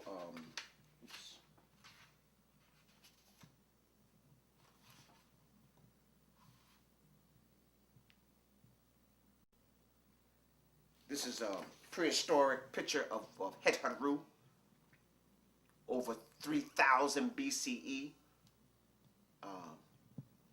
Now let me just make a couple of statements here before I even go. But the whole concept of Orion here, Orion mystery. People want more astrological information. They can read this particular book. Here's Dr. Charles Finch,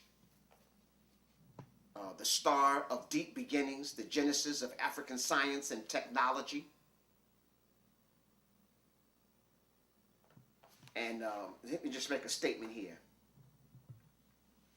The modern world, traceable to iron ore that was mined 43,000 years ago in southern Africa. And so 43,000 years ago, iron ore was being mined in southern Africa. In the Great Lake region, that's around Tanzania, Kenya, Uganda, iron was being smelted, or ore was being captured and smelted more than 25,000 years ago. So, see, we have no concept of what we're dealing with. So when we're talking about Kemet, which was only 6,000 years ago, they are the benefactors of all of this information that was taking place in the interior of Africa. They just all kind of pulled it together at this point. And then Dr. Van Sertima talks about the smelting of the iron in the furnaces that were actually being used. He has actually pictures of them that were used in Eastern Africa. This is before Kemet, and even during the time of ancient Kemet. Because all the natural resources were still coming from the interior of Kemet. I talked about Manetho, and I needed people to be able to understand. This is a book concerning Egyptian history. And Manetho, like I said, was the high priest of the temple of Amun, and he was living during the time of the Greek occupation, the Ptolemies, and he put the history of ancient Kemet in terms of dynasties that we're kind of using today. But the ancient Kemetu never used dynasties or anything like that there. Akhenaten didn't know he was in the 18th dynasty of ancient Kemet. Tutankhamun didn't know he was in the 18th dynasty. Ramses didn't know he was in the 19th dynasty.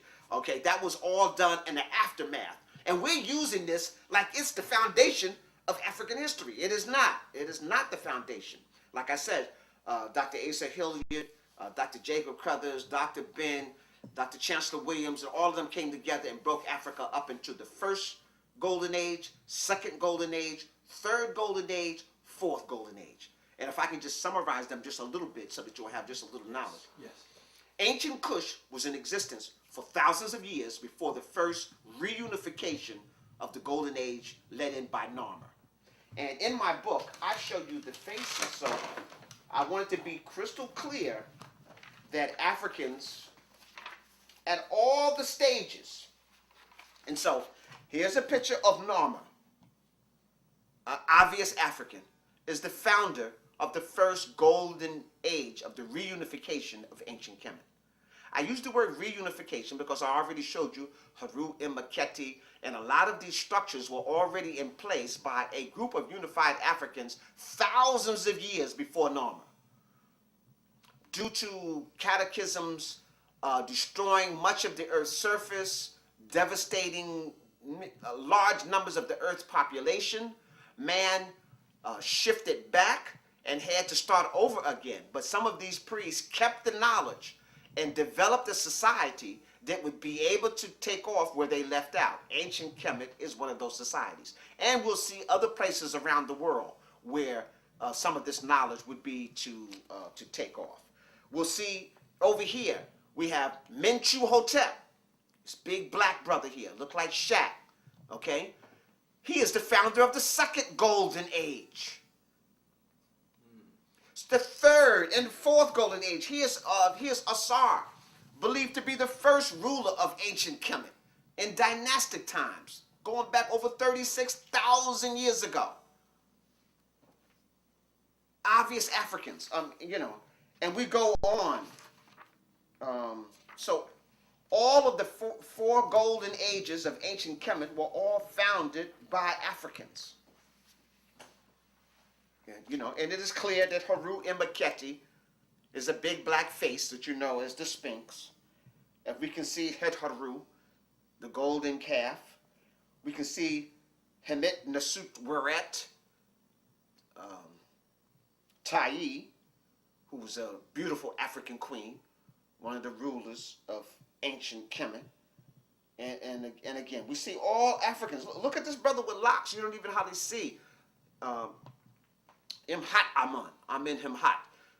Look, obvious Africans. These are all rulers as ancient Kemet. He's a ruler in the second golden age. So you don't have to wait to the 25th dynasty to get African rulers. All the rulers. Look at his Akhenaten over here. He didn't have no disease. He was a brother with a big butt. I see brothers like this all the time. He don't have no, elephantitis and no other diseases. All right, so we have to be real clear. I break down chronologies inside of my book, so that will explain the first, second, third, and fourth golden age. So now, if I'm just in review, during the first golden age, we had technology that we can build pyramids. Again, those pyramids were built on top of structures that already existed in many cases. The largest number of Merkut's pyramids that still exist in the world is not in Egypt, but it's in Sudan, ancient Kush. Okay, even when Egypt fell, the ancient Kushites were still building pyramids all the way into the modern era. Much smaller, but still the same science and concepts were still put in place. So I need to make sure that we clearly understand that. So the Pyramid Age is the big highlight of the first golden age. All the science is already intact. I need people to even that concept of a castle. Castle is an African phenomena. And the birthplace of the castle that we know of comes from ancient Kush, or in the Sudan, or you call Nubia. And so not Europe. Africans who traveled into Europe via the Moors and stuff like that helped build these structures in Moors. So we had these castles were built in Ireland and France and stuff. But those were Africans who were the architects and the engineers that helped build those, and people who were masons. Say that again. Say that again. The first castles. For an example, which castles? What the castles that you see in England, the castles you see in Ireland, the castles you see in Europe, like in France and in Germany. Those were all built by African people. They were the engineers of that, and the architectural structure comes from that. In several of the books, I'll even show. Oh, here, watch. I'm going to show you something that just will shine some light on that. In my chapter 12 of Spiritual Warriors Are Healers, I show. Am I still on? Yeah. Okay.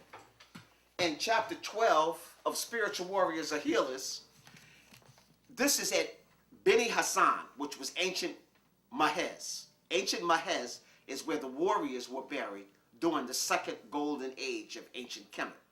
And right here is a castle. And this shows you all blacks defending a castle. So on here it shows you how to attack a castle, and it shows how to defend from a castle. This is second golden age in ancient Kemet. There were no castles in Europe. In fact, there isn't a city in Europe when this was taking place. This is still 1,000 years before Greece. The Greek society, which is the first civilized Europeans to develop big cities and stuff like that. And so Africans are showing you how to attack a castle 1,000 years before Greece. And 1,500 years before Rome. And so, I just want to be real clear. In fact, I don't have in this book, but I have some books I didn't get a chance to pull out. But you can see castle walls that were 12 feet thick. in ancient Kemet, in Nubia, and in Kush. So the whole concept of the castles that we know in terms of architectural drawing is an African phenomena that was used for trade and to be able to defend that which you were trading until the time of the trade, so no one could come in and steal your stuff. And so all those castles were placed at trading points, at trading ports. So that was the original use. It wasn't like somebody's home. Original castles were trading ports and trading centers where commerce took place, and you wanted to be able to protect your commerce until the actual trade took place.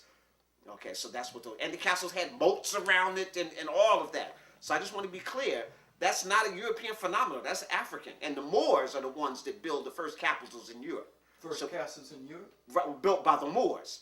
And the first castles would be in Spain and in places like that before they are to go other places like that with the design that we kind of see today. And naturally the Moors in the Spain, they got it, from the interior of Africa. So I just want to be clear. The second golden age, the reunification of Kemet, is called the classical period, even by European Egyptologists. This is where the writing of ancient Kemet and their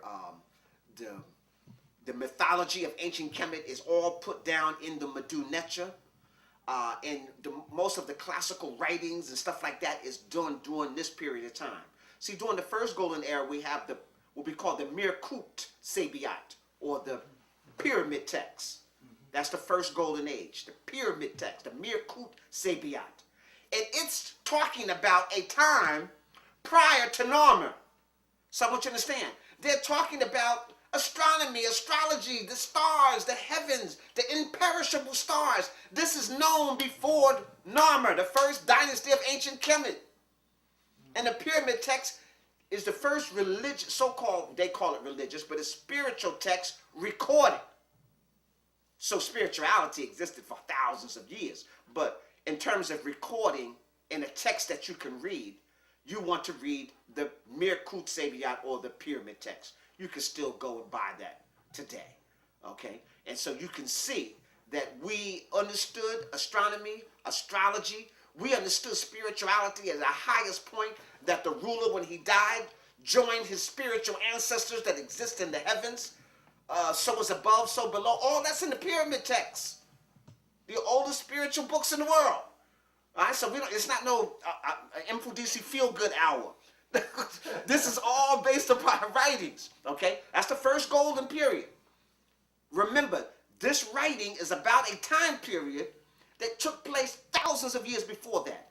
But it took Africans several thousand years to regroup after the last major catastrophe on Earth.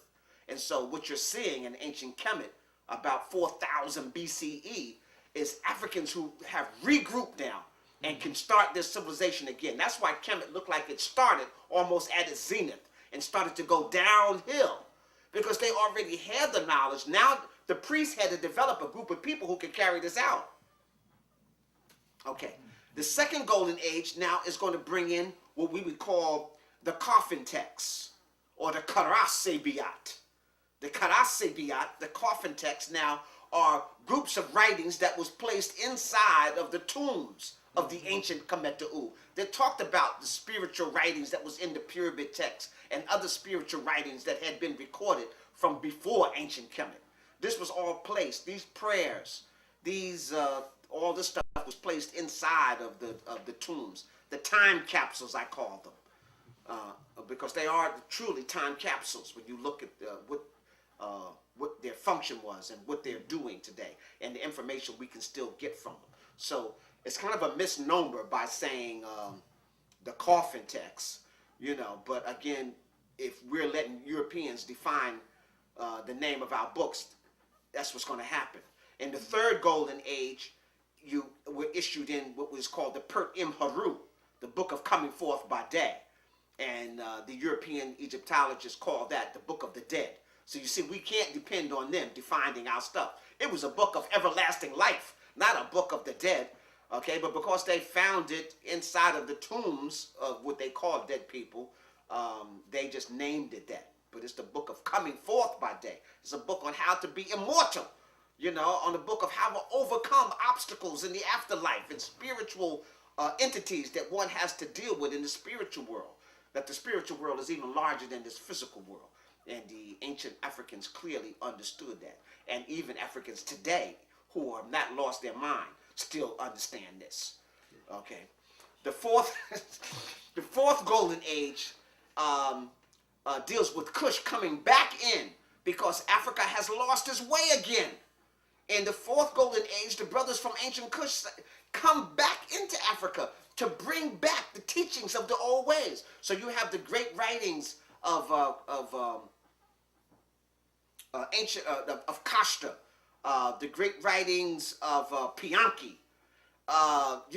You have these great writings, Shabaka. And so we have the Shabaka texts during the fourth golden age. These writers are coming back, and they're not writing anything new. The fourth golden age, Shabaka is saying, no, you need to go back and study Ptah. And so the greatest records we have of Ptah, the creative spark of the architect of the universe, is based upon Shabaka's writing. He's just rewriting the scrolls, the papyri that had been destroyed, some of the walls that had been destroyed, some of the temples that had been destroyed. It was a Renaissance era of Africans reclaiming and bringing back to life what had been lost. So those are those four. The rest of the Golden Age would go back into Kush, and we will see that later in Axum, Napata, Meroe. Those are other offshoots of ancient Kemet. Egyptologists will tell you that those were Africans who were the Egyptians Egyptianized them, and that they were following what is the other way around.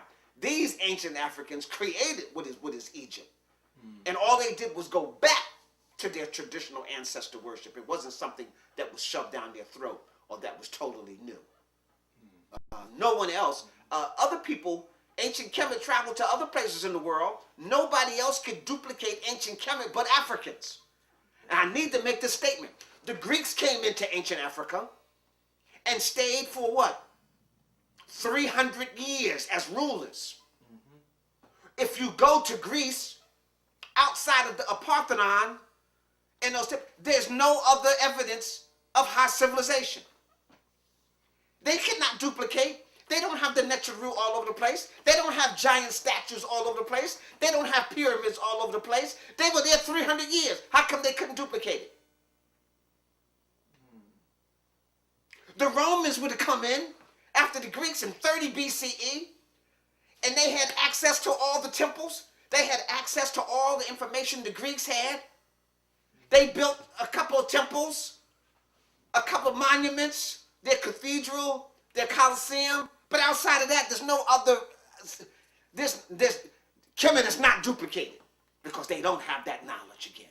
They can't. They build some statues, and we can see we are the first to etch in stone. So when you see those Roman statues their teachers were the Africans. The African sculptures, the African scholars, they were still present in Rome at every stage. They were still leaders in Rome at every stage.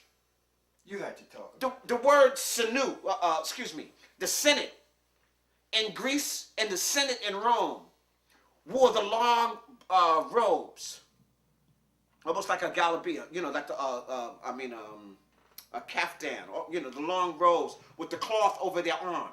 That's from ancient Kemet. The word S in the Medu Neter alphabet is a bolt of cloth wrapped down that would be draped over the arm. And so the Greeks and the Romans wanted you to know that their most learned was based upon the knowledge from ancient Kemet.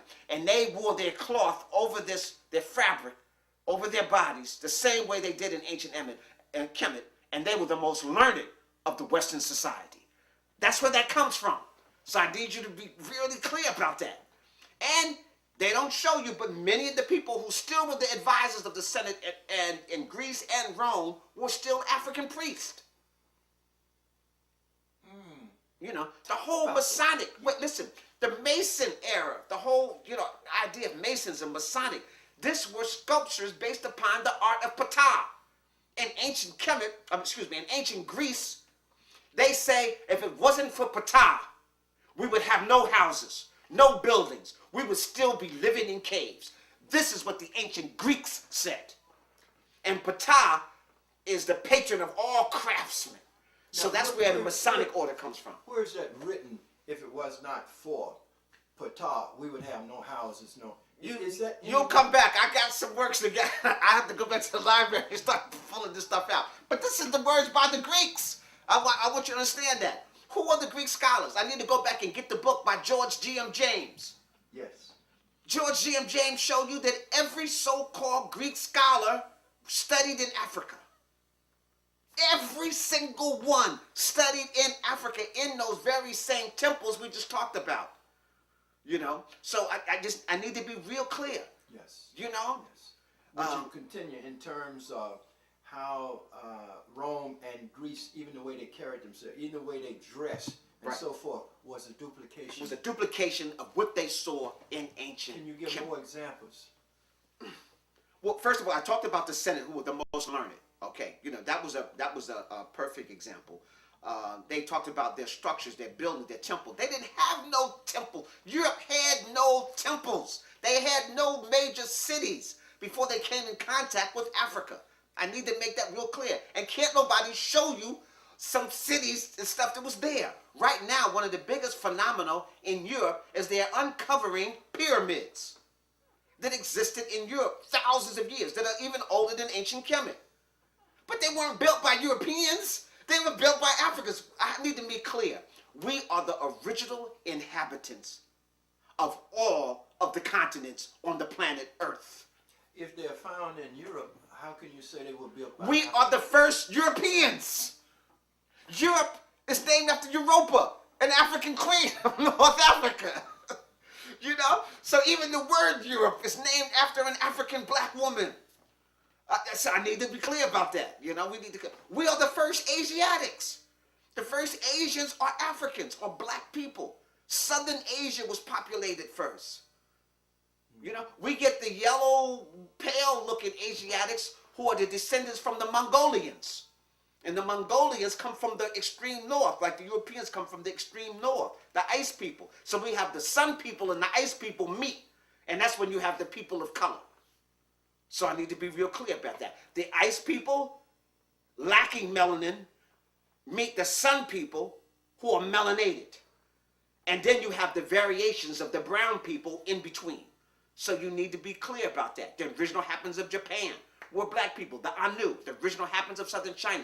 When I went to China, I traveled into the interior, and there was a whole village of black people with flat face, slanty eyes, thick lips, big nose, look just like Africans. The only difference is that they also look like the Chinese, or the Chinese look like them. When I asked them when did they get there, they said they were there before the Chinese. And they also had an interior art. They weren't taking Chinese kung fu. They had their own martial science. Let me ask you, hasn't there been research lately that determined Europeans are descendants of Neanderthal? Yes. Talk about that. That's the latest research. I've been talking about this for over 25 years. See, we have to clearly, as the Africans left, Diop is probably the best to talk about this. Can you just pause for just 1 second? In 1974, Diop challenged UNESCO and the whole Egyptology world. Dr. Shank Anta Diop and Theo Bengo challenged all of them. And they came with their books, they came with their artifacts, they came with DNA samples of the mummies. They came prepared. The Egyptologists just showed up with their white skin and thought that was enough. And they got spanked. At UNESCO, they proved that the ancient Egyptians were African people or black-skinned people. Number two, they proved that the language, Madu Necha, linguistic, was African. And it can be found in the basic Bantu languages throughout Africa. And he took many samples of African language and showed where those words still exist today, even used the same way they were in ancient Yemen. So, the people were black, melanated people. Number two, their language was African. Their spirituality, all of the spiritual paraphernalia of ancient Kemet came from the interior, from the burning of the frankincense and the myrrh, the wearing of the leopard skin, the rituals that they went through can be found as South Africa, East Africa, West Africa, throughout there. The same rituals was in there. So they proved that the spiritual system of ancient Kemet was African. The deities, if they looked at all the statues, were African. All the animals were from Africa. No Asia. It wasn't no Asiatic. It wasn't no camel in there. There was no Indian elephants. Everything was from the African continent, from the interior of Africa. So they proved beyond a shadow of a doubt that the culture of the ancient Kemetic, the ancient Egyptians, was African. And they showed from their clothes to the way they worshipped, to their family habits, their agriculture habits, the cattle that they had, the plants that they grew, all came from the interior of Africa, not from Asia or Europe. So it was clear. So culturally, linguistically, spiritually, architecturally, every phenomena showed that the ancient Egyptians were African people and that everything that we know about Egypt came from the interior. Diop proved this beyond a shadow of a doubt. Even their descendancy, matrilineal system coming from the woman. Thank you very much.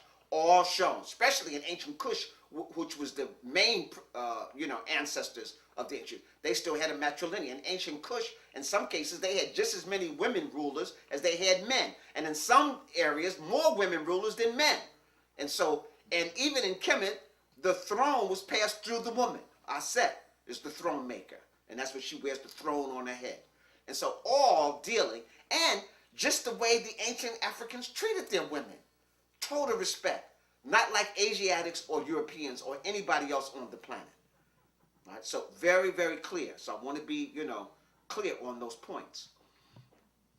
Now I said we populated the whole planet. And Diop showed you he showed you the various different types of 6 different types of humanoids on the planet. And all 6 existed on the African continent. Only 2 could be found outside of the African continent. And for example, one was Neanderthal man. Neanderthal might have left Africa maybe 150,000 years ago. He died out most of the places but managed to survive in parts of Northern Europe. And then he is the predecessor and the ancestor of later what will become Europeans and some Mongolians, Asiatics. And so that's this extreme aggressive nature. So Neanderthal didn't develop a written language or a spoken language. Neanderthal basically lived like a gorilla would live. Foraging, finding food, living in a cave, so that's the early man, the Neanderthal. Now, modern scientists have shown, because only in 2011 was the first time that they were able to break down the DNA of a Neanderthal. Everything was too old or they couldn't find it. But in 2011, they were able to break down the DNA of a Neanderthal. And they found out that the DNA of Neanderthal didn't exist in any of the indigenous Africans of today. It only existed in about 75% of the European population from Europe.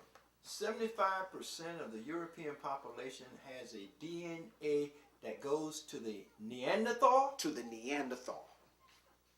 And the other 25% is part of that whole Adam, that Eve thing that they show you where, I heard you mention and talk about that they can trace everybody to one African woman, probably from East Africa. Well, that other 25% that's not in Neanderthal, it stems from Africa, and it's part of our descendants. But this, when we say that the Europeans have more crimes against humanity than any people on the planet, it's because they're not human. They're humankind, kind of like a human. So they even use that terminology, and we never took it literally. But you need to take it literally. They're humankind, kind of like a human. And just like Neanderthal, Neanderthal, we're talking about Neanderthal. Just like Neanderthal didn't have a value system where they didn't harm their brother and sister or fellow man, or they were in tune with the ecosystem of the planet. We don't expect modern day Europeans to be like that. They are learning their human characteristics from Africa. They have been at war with nature ever since we found them. And that's also in the text. In the text of ancient Kemet, when they talked about the Tamahu, that was a name that they used for the Europeans, they said, have been fighting since the time of Haru. Does not bend his back to tilt the soil. And his feet is propelled by the search of food. And he lives in a barren land. That's what the ancient Kemetic thought of the Europeans. That was their knowledge of them during this time, of the great civilizations of ancient Kemet. All right, so we need to be clear. Even, come on, just even during the Roman times, the Gauls, which are the French and people like that, ran around naked with no clothes, no loincloth, no nothing, just ran through and fought naked. When Hannibal came through that area, he talks about the naked Gauls and the European tribes who didn't even have clothes. You know, or the clothes that they did have were skins during a certain time of the year they would wear them. You know, and so, come on, Hannibal, that's like 2,000 years ago. That ain't even that far ago, you know. So, you know, look at the movie The 13th Warrior, based upon a book that was written by an Arab sheikh about 1400 BCE. I mean, no, 1400s in the Common Era. That's only about, what? No, it's just prior to Columbus. Columbus sailed 1492. So just prior to Columbus, many Europeans were still eating each other. In Northern Europe, the Vikings were scared of other groups of Europeans who lived further north. Now, the Vikings were the most ruthless of the Europeans. If they scared of somebody, what kind of Europeans are they scared of? People who were direct descendants of this Neanderthal, who still lived underground, who still lived in caves. When they went to war, they carried a pitchfork to bring back the dead bodies that they ate. All you got to do is examine the caves of Europe and you'll still see the bones 10 feet, 20 feet high in some of the caves. No, I mean, that's today. That's still today. You can still find that. They don't talk about that, but that's still there. But look at the movie The 13th Warrior. I love it because Europeans wrote the movie. You know, you can't say some blacks did it and tried to make them look bad. No, you know, go back and look at that. And that's based upon a book that was based upon real documents from Arabia. Can we segue now into Rome? Yes, let's deal. Touch on Greece and go right. Let's touch into Greece. Because now we're looking at the people who comes into Egypt. Right. And so what I want to look at is who comes in and what did they contribute, if anything. But what was it like? What was that interaction with the Kemetic people, the Kemetic priesthood? What happened? What's their legacy? Okay, now, so let me just show you this conflict. Okay, so there's several maps that you can see that shows the gradation of color on the planet Earth. Based upon geographical location and climate. And you'll see the darker people in a certain area, and then you get brown, beige, tan, and then eventually pale. There's no white people. The concept white people was just created a couple of 100 years ago. They pink and a pale color. So they're not white, okay? So that terminology of white people, you know, is a modern terminology. So I just need to make sure that that's clear for people, you know, listening to this. And then later they would to distort their books and make white pure and black bad, when all of the ancient records was just the opposite. White is recessive, black is dominant. Black is beautiful. Like I said in ancient Kemet, to deify somebody and give them their greatest homage was to make them black. You know? So you can see they just reversed all of this. When the first Europeans learned to write, because they learned from the Africans, they also wrote from right to left. Most of the African writings and the African glyphs and the system of many of the Asiatics write from right to left, from where the sun, east to west. So they write from where the sun rises to where it sets. Finally, when the Europeans got control, when the Greeks got control of their society, and they became the dominant caretakers of their own culture, then they switched it and started writing from left to right. But the first, even Greeks wrote right to left. So I just need to be real clear about that. But the Greeks had no writing system. No, they got it. The ancient Kemetic introduced their writing, so took their language and created a writing system for them, which is still based upon, and we get this misnomer. The ancient Phoenicians were African people. So I need to make, because people say, oh, it was part of Phoenician writing. No, the ancient Phoenicians are African people just from northern Africa. So we need to be real clear.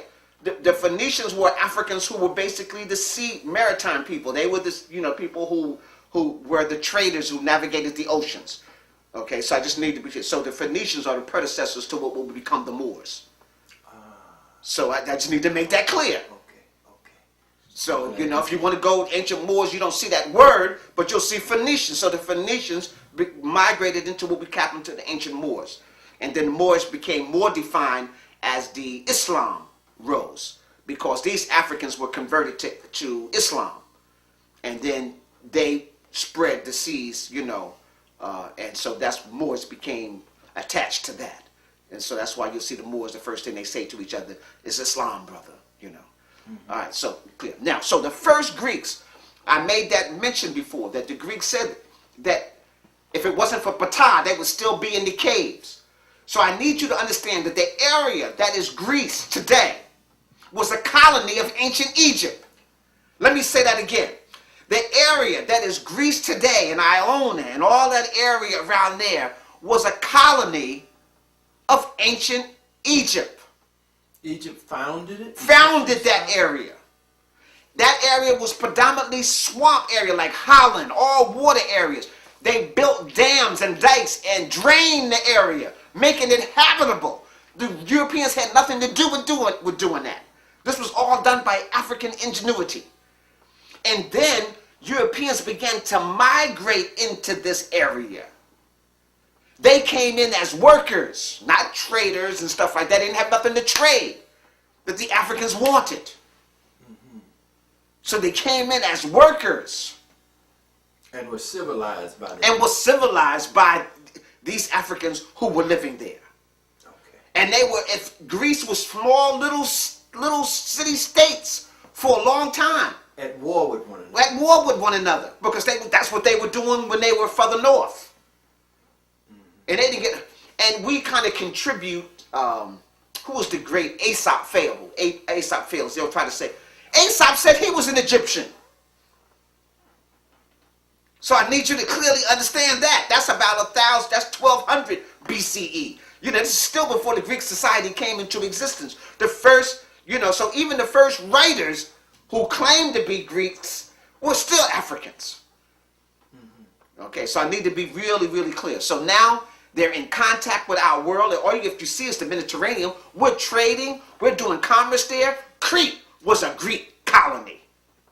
Ancient Crete was a Greek colony. And you can still see, all the ancient work looked like you were still in Egypt. Okay? And which really not only was the colony of Greece, but was established by ancient Kush before Kemet came into its total light. And so the Africans, as they were colonizing and developing Kemet, they were developing areas in the Mediterranean. Okay, now, how did some of these Europeans come into greater levels of knowledge? They had to enter the schools to do that. We have to understand, when you talk about ancient Greece, they can't talk to you about no educational system, no school system. No alphabet. No, what they call the Greek alphabet is what? Was created by the Africans, and it comes from the Phoenicians. Okay. All right. So they don't have that. Okay. So I need to be real clear. So now look, these colonies were set up, and I talk about this even in my book, in Spiritual Warriors Are Healers. I talk about let me get to this. Temples. I need to make the statement. They set up temples. The ancient Kemetic, the ancient Africans, set up temples outside of Africa as they travel the world. Mm-hmm. These temples became prototypes of where seats of civilization began in those areas. Here's an example. On my page 26 in the book Spiritual Warriors Are Healers. This is in chapter 1. The great temples in Waset, Kemet, Iput, Isut had subordinate lodges. Headed naturally in Kash at Taseti, Het Ka Patah, which became Memphis. In Mali, temples, which later became the Dogon Sea. In Zimbabwe, and I showed you the great ruins in Zimbabwe. Correct. That was part of the Kash Temple. Okay? And Monomotapa, Southern Africa. I showed you pictures of Monomotapa in Southern Africa. That's all part of the temples. In Ghana, among the Akan. The Akan, when I traveled in Ghana and worked with the Ohene Asante, I was trying to learn the Ghanaian spiritual system. When we started talking, and I started talking about ancient Kemet, they didn't want to teach me. They wanted to learn about ancient Kemet because they said their stuff was based upon ancient Kemet. So all the so-called deities and things in ancient Ghana was based upon ancient Kemet. In Nigeria, among the Yoruba. In Kilwa, that's Eastern Africa, near where Tanzania is today. In Medina, near the Red Sea. Palestine, at Mount Carmel, that was a Kemetic temple set up. In Assyria, at Mount Hermon, in Lebanon, Kemetic temple set up. The foundation of their education in that area. Nobody was learned in that area unless they went to those temples. In India, at the banks of the Ganges River, the great temples, all set up by, again, these great Keshites who traveling through. Babylon, Burma, Athens. Athens in Rome is a seat of a Kemetic temple. And so the learned people there had to go there. Rome, at Elton or Cotton, at Elia, and Elia Cotton in Rome. Rhodes, Delphi, Miletus, Cyprus, Iona. For example, the so-called first Greek philosophers weren't even Greek. They came from Iona, which was a province of ancient Kemet. They had a temple set up there. And so the first so-called Greek philosophers studied in Iona, got scholarships. Only the best ones were allowed to come to ancient Kemet. So you have people like Thales, Thales. Thales is the so-called the first Greek philosopher, 640 in BCE. He studies in Iona, then goes to Egypt and studies for 22 years in the Kemetic temples. He comes back up and sets up the first school of mathematics and philosophy in all of Europe. Are you hearing me? I hear you. Yeah. And they can go study this. This is Iona, okay? All right? And let me just say this. Well, George G.M. James did an excellent job by saying there's no such thing as Greek philosophy. Greek philosophy is literally stolen Kemetic philosophy. Okay? But we're going to take it even further than that in this particular episode. I want it to be perfectly clear. The so-called concept of Greek philosophy was created by Europeans in their Renaissance when they came out of the Dark Ages as a result of the Moors. The Moors introduced Greek philosophers to Europeans. Did you hear me? I hear you. The Moors introduced the great Greek philosophers, or the great philosophers, let me change that. The great philosophers who were in Greece and Rome to the Europeans. When the Vandals sacked Rome, the Vandals and the Germanic tribes who came in, they didn't have literature. They weren't writing. They were illiterate. They didn't come in and steal no books. They didn't try to take the great writings of Rome with them.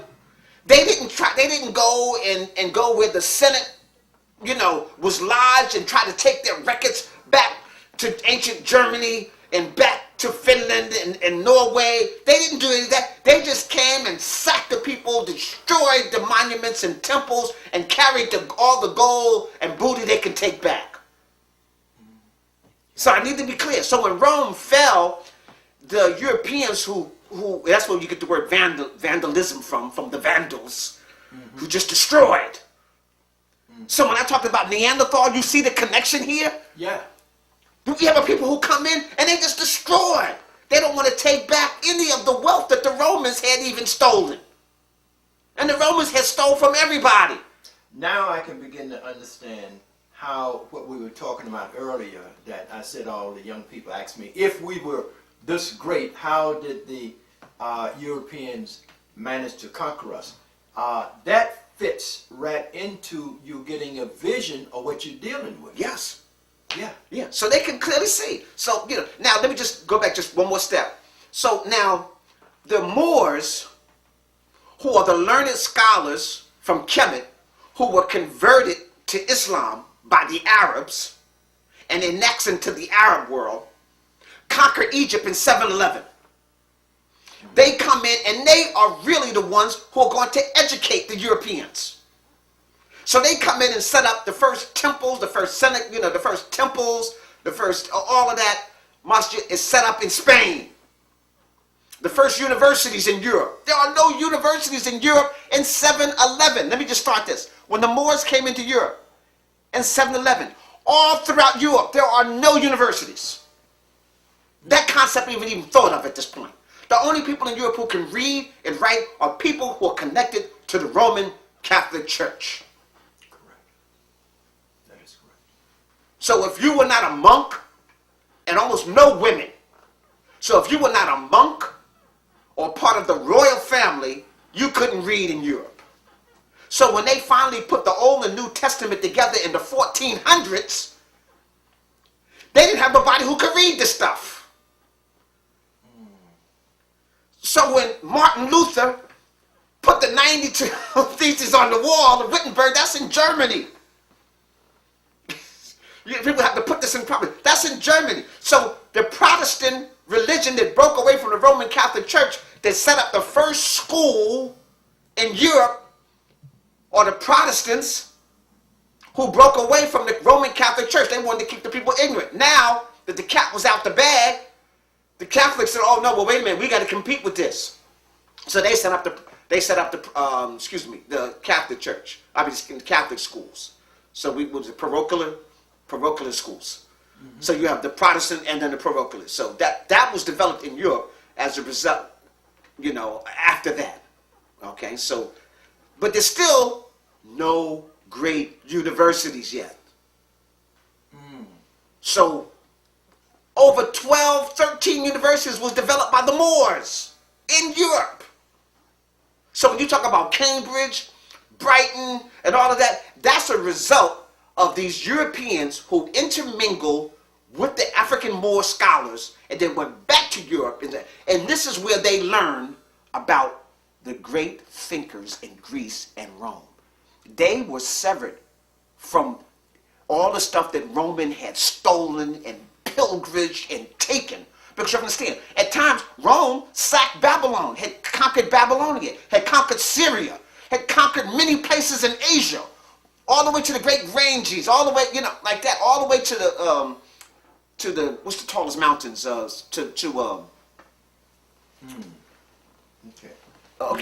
Yeah, but anyhow, so Rome had conquered all that area. They had conquered Egypt. So they had taken the very best of all these places. So why didn't the Europeans have this information? Why did they go into their dark ages? Because when they sacked Rome, that was their connection to the black world. Rome, as ruthless as Rome was the connection to civilization for the rest of Europe. It wasn't in Britain, it wasn't in Scotland, it wasn't in Germany, it wasn't in Russia. So Rome said that the ancient Pects and Angles, who were later to colonize in Britain, Great Britain, to become the Brits, right? The Brits were so backwards that they didn't even make good slaves. That is true. That is what they said. Yes, that's recorded by the Romans. But let's talk about Rome. When Rome comes into Egypt, the Romans and the Greeks are the same people, aren't they?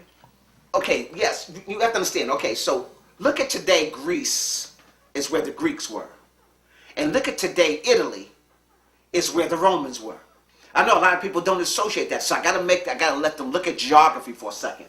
You know, I remember my son had some confusion one time, and he said, "Oh, Dad, she's not European, she's Italian." I said, "Son, let's go to the map. You see that boot-looking thing right there? That's Italy. That's part of Europe." Okay? Now, I want you to be clear. The reason why even certain Europeans will say that is because some of the Mediterranean people, the Greeks, remember I talked about that 25%. Some of the Italians and Grecian people and Macedonian people were intertwined with Africa for thousands of years. The Romans didn't associate themselves with the Pects, the Angles, the Brits, the Germanic tribes. They looked at them as savage barbarians. Go read the Roman texts. And that's why they just slaughtered them on sight. In fact, some of the Romans and the Greeks were afraid to go into the forest further north beyond the Germanic tribes because they figured they'd get eaten alive. No one went there and came back. This is what the Romans wrote about. Today, these same people say, "Oh, our forefathers were the Romans and the Greeks, and Greek is our classical language." Well, these same Greeks disassociated themselves from those people. These same Greeks that they're saying is their civilization is based upon had wanted nothing to do with them. Looked at them as a total different people and despised them. See, so when the Europeans came into the Renaissance, they had to connect to something. When they came out of the Dark Ages as a result of the Moors, they got reintroduced to how powerful Rome was. They got reintroduced on the information that was in Greece. You understand, the Parthenon was just a ruins. The Roman Colosseum and all that was just ruins to them. Even during the Crusades, that was already sacked in ruins. So when the Crusaders went past that area, they didn't even put it together. Looked like there was some civilization here. No, that didn't even cross their mind still. And then you had small pockets. Now let me just say this here. The pockets of Europeans that did connect the dots then was looked upon as an enemy of the church. And the church was in control. So you had the round knights of the table. They were looked at as bad guys. Where did they get the information? They were connected to the knowledge that come out of ancient Greece. They were connected to Ptah. They were connected to that. Then you know what I'm talking about? Yes. Okay. But the first Romans coming into North Africa, into Kemet, who were there? Who were they? And what was their culture and their knowledge base, their civilization, and how did they then interact? We have to be clear here that, for example, even what we call Rome today was a colony of Greece. I'm saying that Greece was a colony of Africa, of Kemet. Okay. And Rome was a colony of Greece. Okay. Now we're getting somewhere. All right, so you starting to, Yes. see where I'm going. Okay, all right, In fact, even what we call Italians today, they had to annex and partition and fight civil war to become part of the Roman Empire. The Romans didn't even call the Italians, they weren't even part of the early ancient Roman Empire. Do you understand? The Italians that we call today weren't part of the ancient Roman Empire. They were an elite family group, that was connected to this people who came initially from Greece. And they had to petition. And only the royal family had voting rights. Now, who was the royal family? The royal family are family that were connected to the Africans and Greeks. So you have to be real clear. In fact, all of Europe's royal family, if you look at their family crescent, got some black person with woolly hair on it. The British royal family is connected to the German royal family from Bavaria. The Bavaria royal family are the Moors. Yeah. Listen, the British just changed their names during the European War because they were fighting against Germans, and you didn't want to look like they were that the people who were in charge of Britain were part of the same family they were fighting. So this is all modern that this stuff is being disguised. We have to understand that, you know. So if you look at the Bavarian royal family, which is in Germany, the Germanic tribes, their royalty leads to the ancient Moors in the black world. That comes back. Now you have to even understand that even when the Romans were in control, the blacks in Rome were trading with blacks in America. Not the red man in America, the blacks in America. Explain, please. That as Africans, remember I talked about these great temples. Remember? Yes. I stopped when we got to Rome, but in Delphi and places like that, in Iona and Crete, right? But now we had Megara, the Temple of Euclid. We had Cartona, the School of Pythagoras. We have the Aztecs in Mexico. We have the Olmecs in Mexico. We have the Maya in Central Africa. The Inca in Peru and South Africa are all connected to the Africans of the Nile Valley. I'll say that again. That the Inca, the Maya, the Olmecs, and the Aztecs, all their sacred temples and sacred pyramids and sacred knowledge are connected to the Africans of the Happy Valley. How so? How did it get connected? We came there as traders, as scholars, not as conquerors. And we set up their systems. That's why their systems look like it appeared out of nowhere. Like people had no, like for example, in ancient Kush and knowledge, ancient Kush, I just showed you a progression of knowledge that existed for hundreds of thousands of years. I just showed you some pyramids that existed 100,000 years ago. I showed you the zodiac, astrology, astronomy, this winter solstice, Haru, that existed in petroglyphs 100,000 years ago in South Africa. We went to Nata Playa in the Sudan and showed that 8,000 years ago we had our solar that system broken up. We understood the star chart. We understood everything that we know today. And then we showed you how all that came into ancient Kemetic, and all of that is there. Where? Okay, so you can see a progression. We can saw in Zimbabwe. It's in total alignment with the pyramids in Giza. Right? Okay, now, if we go to Mexico, do we see a progression of knowledge? No, it just appears. It just appears. If we go to Peru, in South America, is there a progression of knowledge? No, it appears. And it appears on top of a mountain. You can't even build like that. You can't drag those stones up to the top of the mountain. You can't. Where did they get knowledge of carving in stone like that almost can't be matched today? It just appears. Right. Airports that connect all of those places to Africa and Europe. Air navigation. We had knowledge. I didn't even talk about that, but let me just keep going here. Okay, so Central America, you know, I talked about all of that. I already talked about the Shang Dynasty. So we have pyramids in China, the Kambulu, and the Funan, Kampa in East and Southeast Africa. Canaanite, we already talked about the Phoenicians. These are just some of the temples that were all connected in ancient Kemet. Correct. So this is how this knowledge gets spread all around the globe. Now, since they're in Mexico, listen, they have writings in the Grand Canyon that was written during the time of Tutankhamun in Medu Neter. And the Smithsonian and all of them are trying to cover it up. When they first discovered it was a big article, ancient Egyptian glyphs found in the Grand Canyon.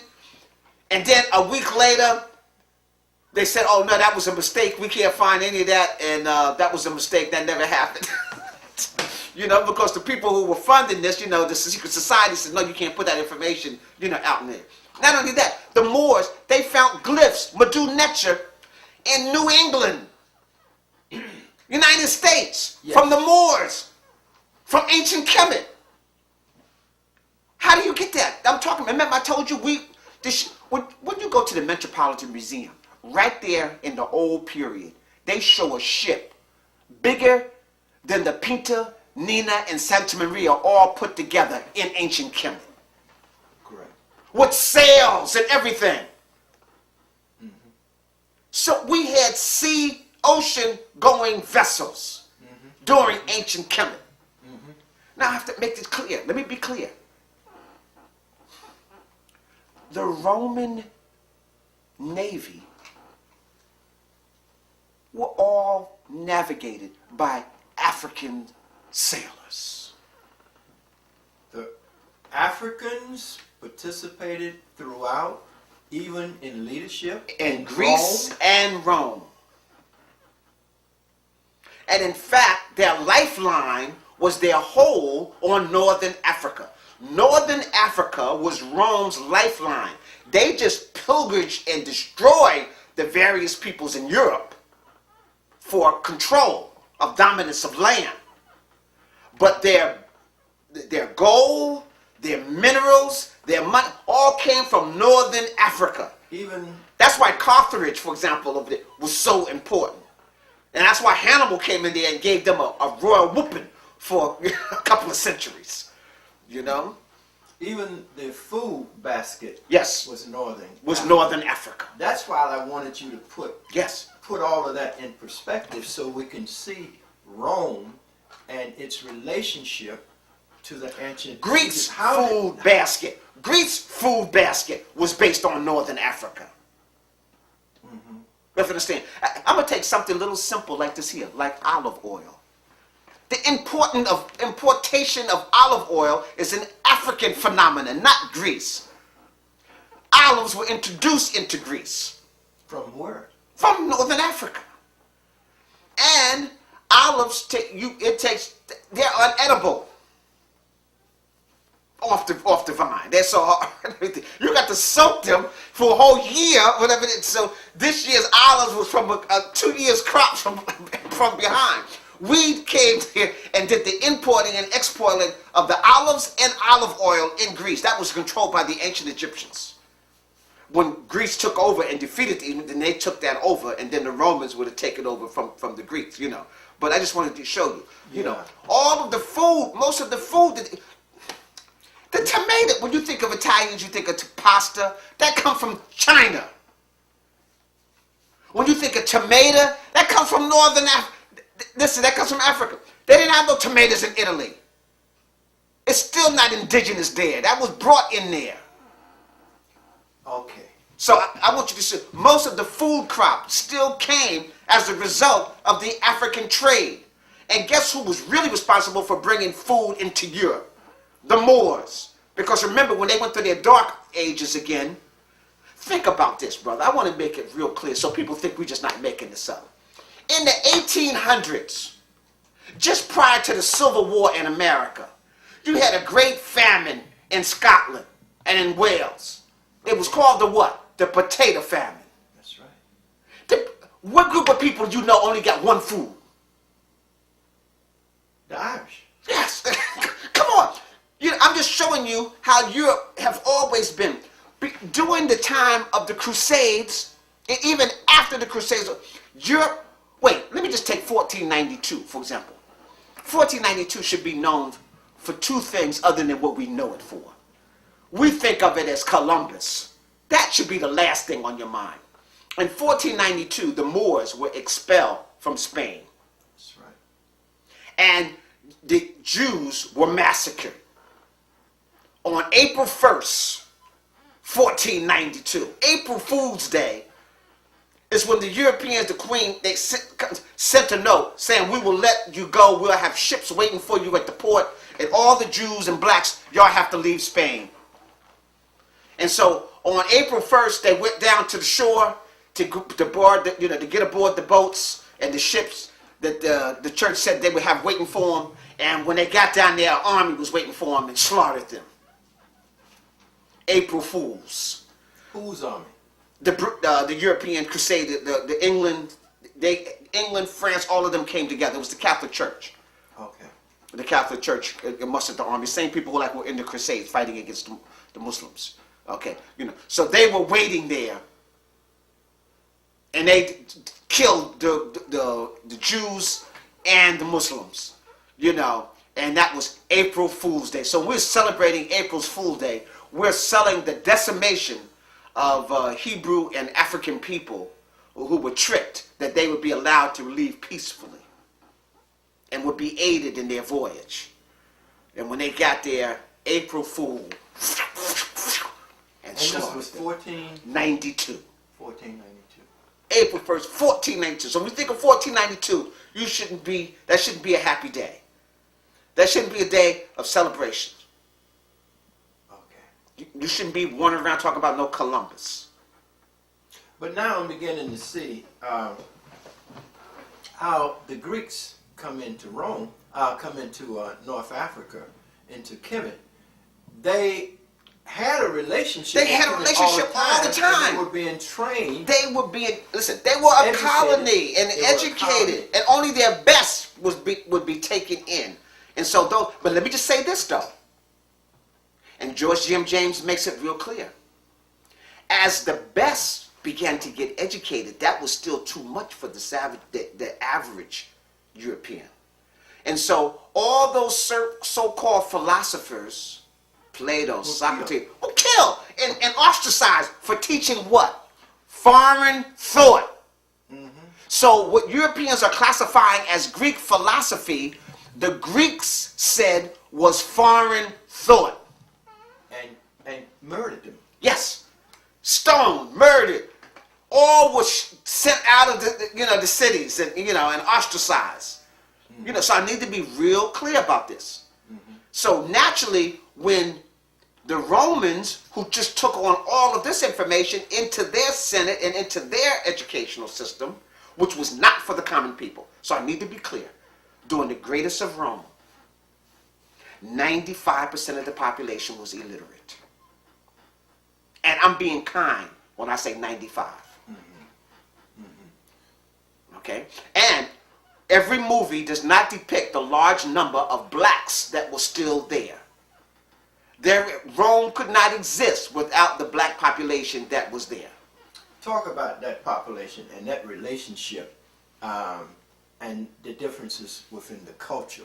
Because when you look at Rome, you look at Caligula, you look at how Rome... Caligula, oh man, that family, that will drive you nuts. Caligula, that was all nothing but murder during that time period. Every Roman emperor was murdered during the time of the Caligula.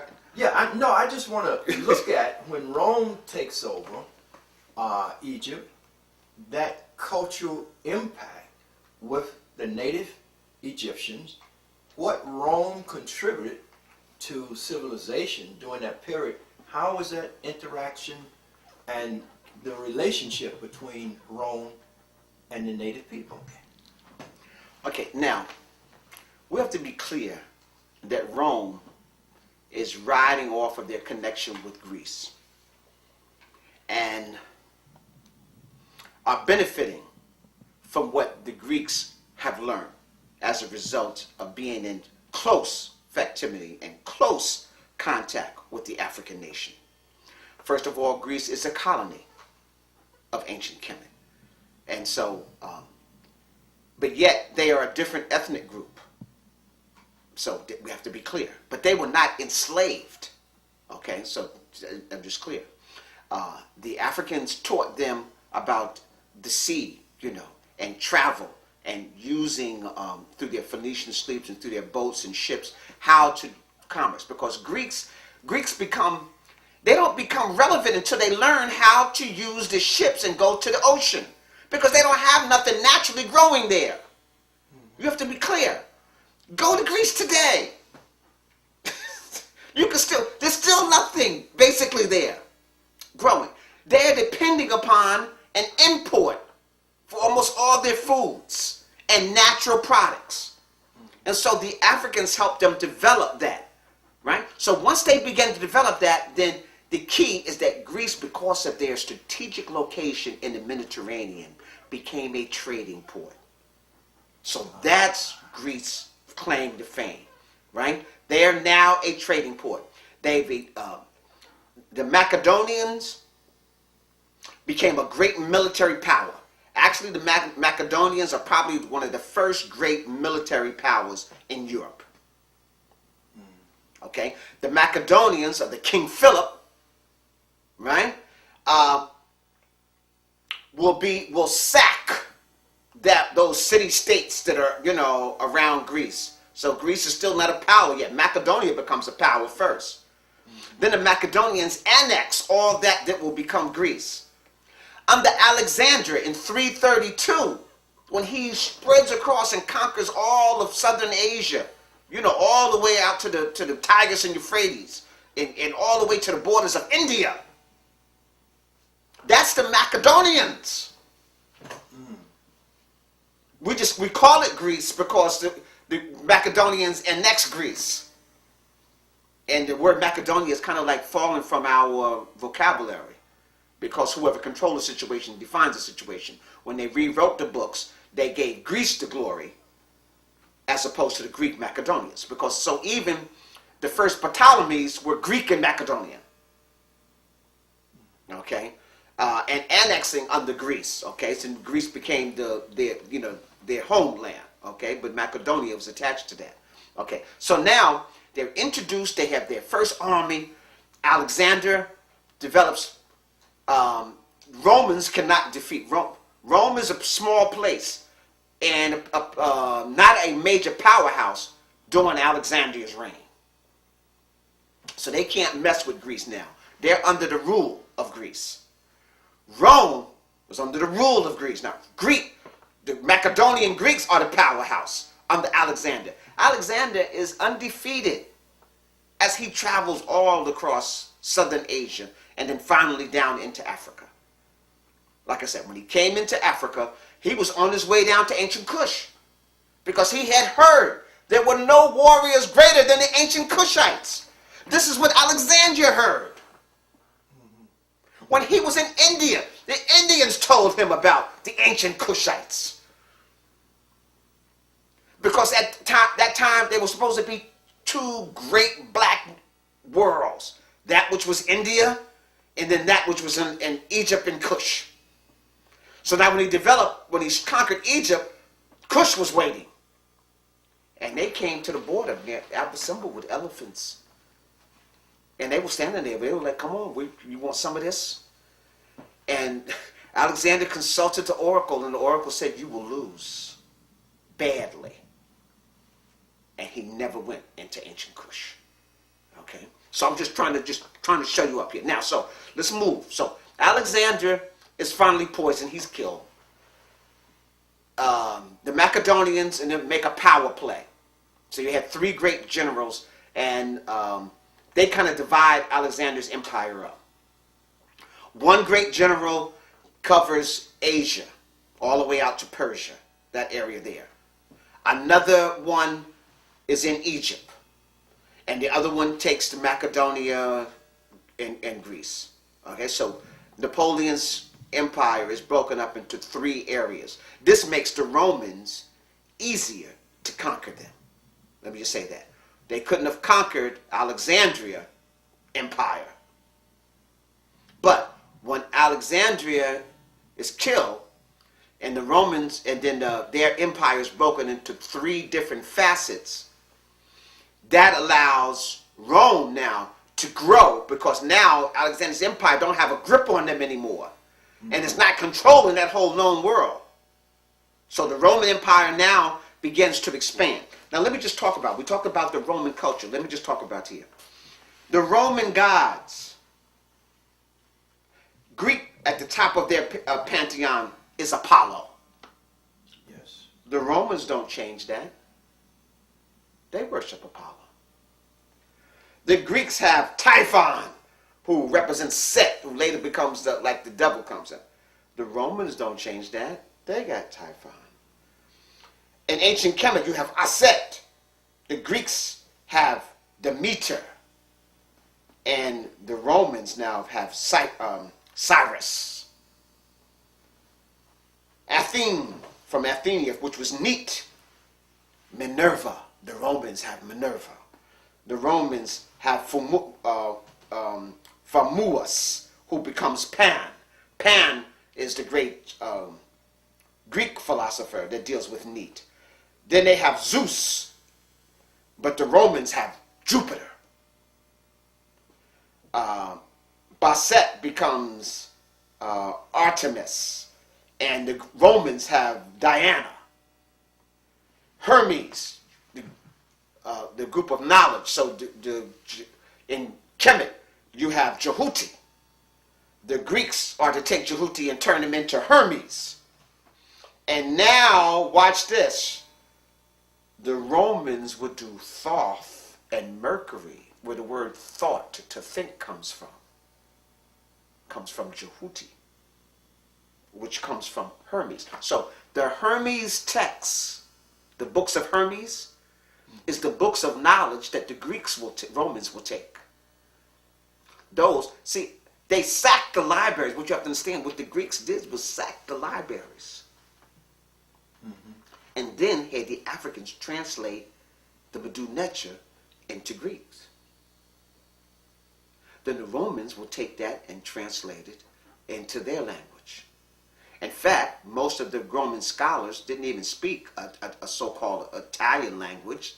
They later spoke Latin, which was also created by the Africans, so that all of them can communicate. During this time, there is no Spanish. So we have to be clear about this here.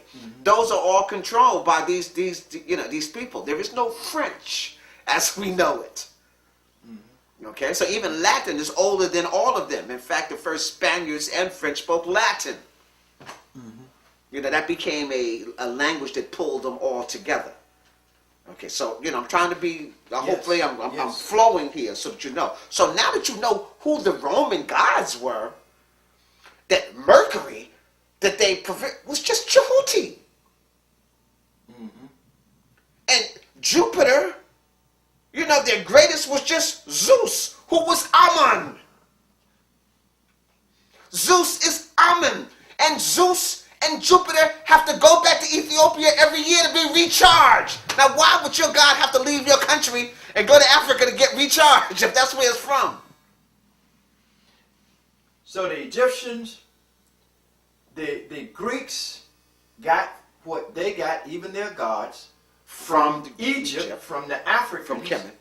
And the Romans got what they got from the Greeks. So the foundation is still African. Yes.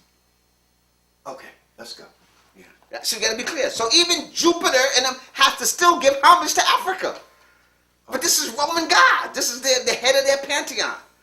All right. So you need to be, you need to be really, really, really clear about this. So when they talk about Mercury, Thoth, and Hermes, that's just Jhuty. Okay. And all of their texts is the Hermetic knowledge. So I'm trying to pull the covers off of here now. The Hermetic knowledge, Hermes, Hermetic knowledge of Jhuty. The 42 oracles of Maat all comes from Jhuty or Maat. And so that's their Hermetic text.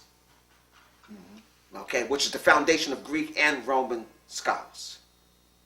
All comes out of Kemet. They don't have anything other than to contribute to that.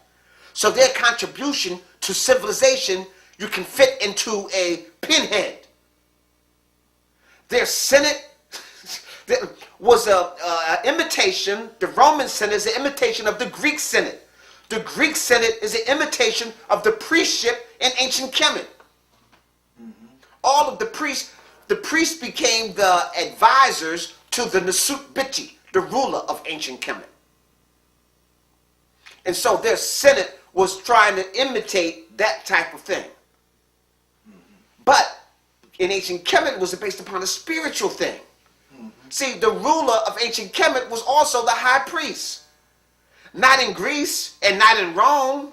They didn't have anything to do with no spirituality. And so the Greeks and the Romans took the spiritual out. But now I need to go back because you mentioned the idea about the Christians being slaughtered and all of that. I need to go back to the foundation of that.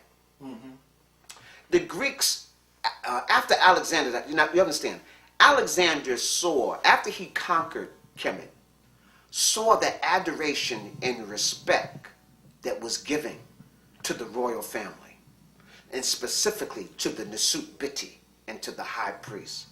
And he wanted that type of respect.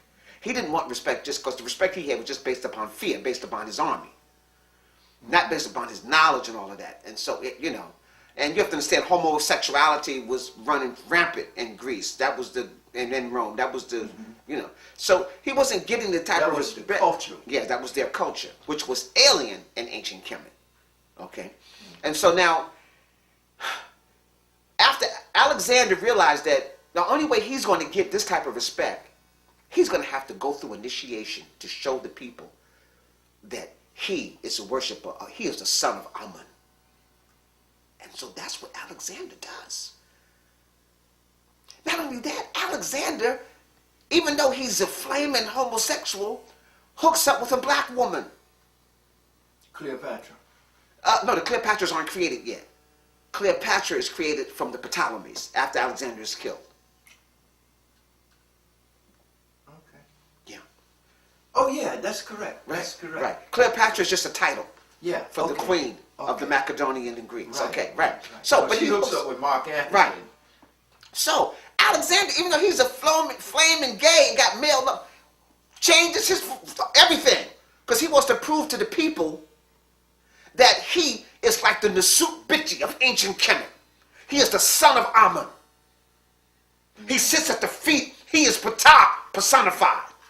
He is Ra and consults with the sun. Okay? So now the white folks are just upset with this. So anyhow, they kill him. He's poisoned. Right? And the Ptolemies is like, okay, now we ain't going through all of this.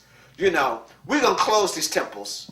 Alexander loved the temples. He visited all the temples he could. The Ptolemies is like, oh, no. We come here to rule. Right? So after they close the temples, they take the books and they begin to recipher them into Greek. I already explained about the whole breaking into the dynasties under Manetho and all of that. Yes. But now, so Ptolemy the first, or actually by Ptolemy the second, he's saying, listen, and Ptolemy is just a title. You have Ptolemy Philadelphius. Like the city of Philadelphia is named after Ptolemy, a Greek king who was head of Egypt. I bet you the people in Philly don't even know that. Okay. Okay, all right, so Philadelphia's, okay, Ptolemy Philadelphia's, okay, all right, so you need to know Cleopatra Beatrice, Cleopatra Bartholomew, Cleopatra is just a title also. So all of these new kings of ancient Egypt now, who are Greek and Macedonian, the ruler, the male is a Ptolemy, and the female is a Cleopatra. Most of the Cleopatras are kind of mulattoes. They're Greek and Macedonian and African. Most of the Ptolemies are just Macedonian and Greeks. Okay, so I need you to kind of be clear about that. So there's mixture in the blood, but every chance they got, the Ptolemies will just, So you had 7 Ptolemies and 14 Cleopatras. Cleopatra, who made love to Mark Antony and the boys, was Cleopatra the 14th. I mean, Cleopatra the 7th. It was 14 Ptolemies. Her brother, Cleopatra the 7th, her brother, she was married to her brother who was Ptolemy the 14th. All right, so I'm just trying to show this relationship. So you're the Cleopatras and then them. Okay, so now, Ptolemy the 3rd wants this adoration that the Africans are getting. He's not getting that. He needs his army to get respect. So he commissions the priest to create a god image of himself. And that becomes Serapis. Correct. And Serapis becomes the Apis bull, Osiris, and Haru, all mixed together. Right, and ceremoniously bestowed upon him. On him. To make him a god. To make him a god. So that's the beginning of these Greek and Macedonian rulers being godlike. Okay? And Serapis later will be the prototype of your Jesus. Correct. Okay? The Africans reject Serapis, The Romans killed him. But I want you to explain Yes, that. yes, okay. And why you had so much murder of the so-called Christians, but the Christians were Africans who rejected. So let's go back and Okay. talk about Coptic. So I need to talk about, that's the Yes. birth of Coptic. So the followers of Serapis become Coptics, and that's the birth of the Coptic Christians. Correct. Okay? Now, they're to take the Greeks are bringing this as a religious philosophy, which was created by the ancient Egyptians for them, Correct. based upon their mythology already. Right. Because the Greek don't have no mythology like this. So theirs starts with Serapis, which was created by the Africans. Okay, so we're clear The that. African priesthood. Right. Now, by the time when the Romans come in, they want to deify this. First of all, the Romans got a serious problem with this character. And because, they just sacked the Greeks. They ain't trying to deify nothing that the Greeks did, like that. And they're definitely not trying to deify because all the Coptic priests at this point are Africans. The Coptic priests that are in Greece are Africans. The Coptic church is an African church. Correct. The Kemetic temples, which have been closed by the Greeks, now become Coptic temples. But the science is lost. Because the Coptic priests are no longer the priests that had to go through the 42 oracles of Maat, or the books of Jhuty, the 42 books of Jhuty. Now we got a creation being done. And so the Coptic priests now are in Greece, so the Romans now are just doing these people in. So it was the Coptics who got done in first, not the Jews or the Hebrews. Okay, so you have to be real clear about that. And we haven't really mentioned about the Hebrews too much, in here. So you have to understand, all the early Hebrews were all African people. And we don't get a change until the Romans. So let me say this. The ancient Hebrews, up until the time of the Romans, was predominantly African with a few Asiatic converts. Greek and Asiatic converts. And those Greek and Asiatic converts were all merchants who were traders and saw it advantageous to move into this field. And they really got converted there so that they could inherit that which the Hebrews had set up as a result of their trade and commerce with the ancient Egyptians. And then that was their link into Babylonia and Syria. Palestine had been sacked a dozen times.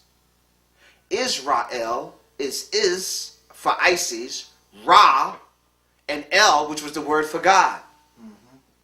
So Israel, the first capital, was a satellite of ancient Kemet. Clearly, it was a colony of ancient Kemet that broke away, just like the colonies of the 13 colonies in the United States was a colony of Great Britain and broke away and got its independence. So I want people who are studying the Jewish faith to clearly understand that Israel and the formation of that state in there was a colony of ancient Kemet that eventually broke away. And just like America is the child of Europe, England,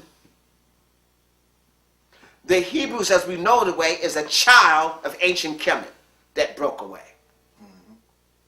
But it did not take the best with them, and we won't go into that. That's another whole, philosophy. Okay, I want to go into the whole Hebrew, Greek, thing. But now, so the persecution now. So the Romans now, when they take in 30 BCE, the Romans conquer Egypt, killed, conquer Greece, and annex all of northern Africa.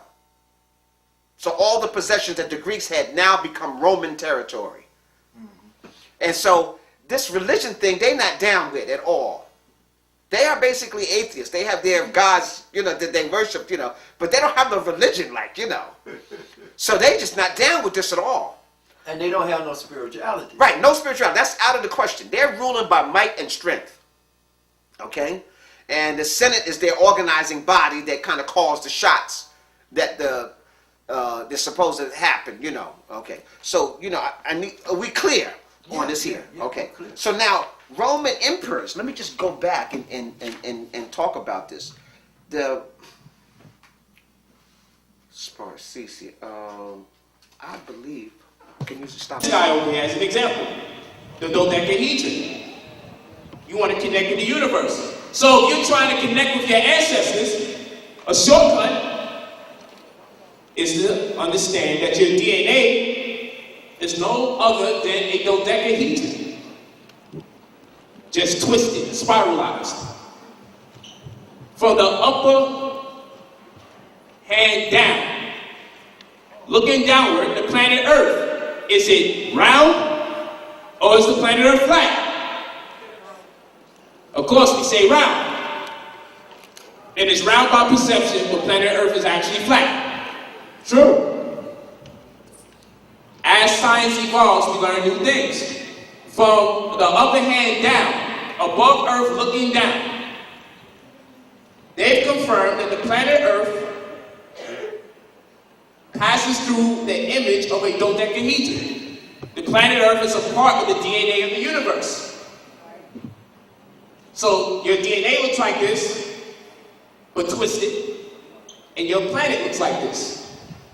So if you want to tap into universal energies, you may as well tap into the Earth's energies. If you want to connect with your ancestors, the energy that your ancestors passed through is the dodecahedron, one of the 5 platonic solids. Gotta understand the energy before you can utilize it. Gotta understand the energy before you can utilize it. So all of these, energy passes through these different types of polyhedrons or shapes.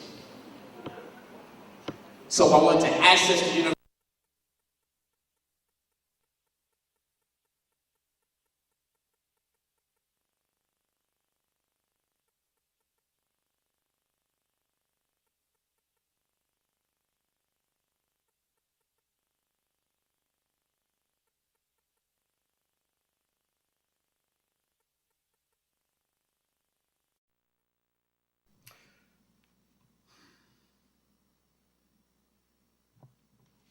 Need to, just pull us in here. When we're talking about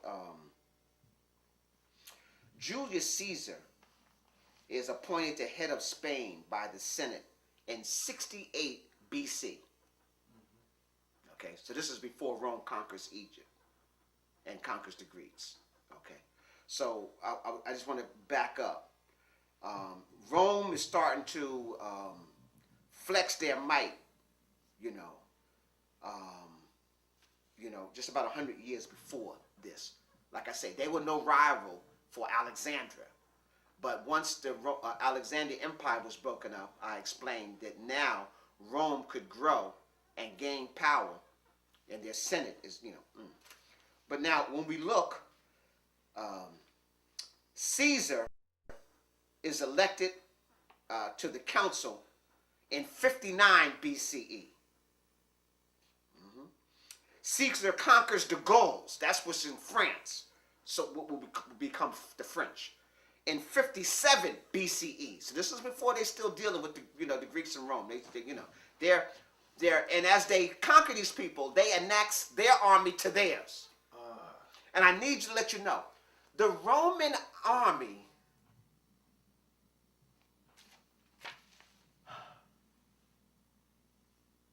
until the latter part never entered Rome.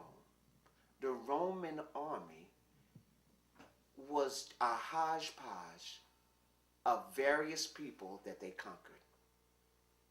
The Roman army was not Romans. Are you clear? In fact, the army wasn't even allowed to come into Rome.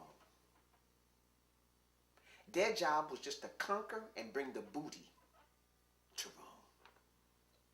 So who was in Egypt? Since was the Roman army in Egypt? How The did they Roman, keep things Roman straight? army, after they conquered in 30 BCE, part of the Roman army stayed in Egypt, and they appointed a Roman general there, or like a governor from the Roman, that the Senate appointed. Just like I said, they appointed Caesar to be like the governor of Spain, of the area that would be Spain, and then they had a governor of the Gauls, and then but then later they would go in. Like I said, 57 they conquered the Gauls. That would be French. The Gauls took a whole lot of spankings. Everybody who came to power, beat the Gauls. Just for clarification, let's get a look at who these people are that we're calling the Romans. What are their territories? Where are they coming from? They are groups of And people. who would they be? I should have a map here to really. I took my map. It's in Harlem. Okay. I had the big Kemetic map. You got it on hold? Sure. Okay. Now, hold that book up a minute. Let me see what you're going to. Great events of Bible time? Okay, good. Let's go.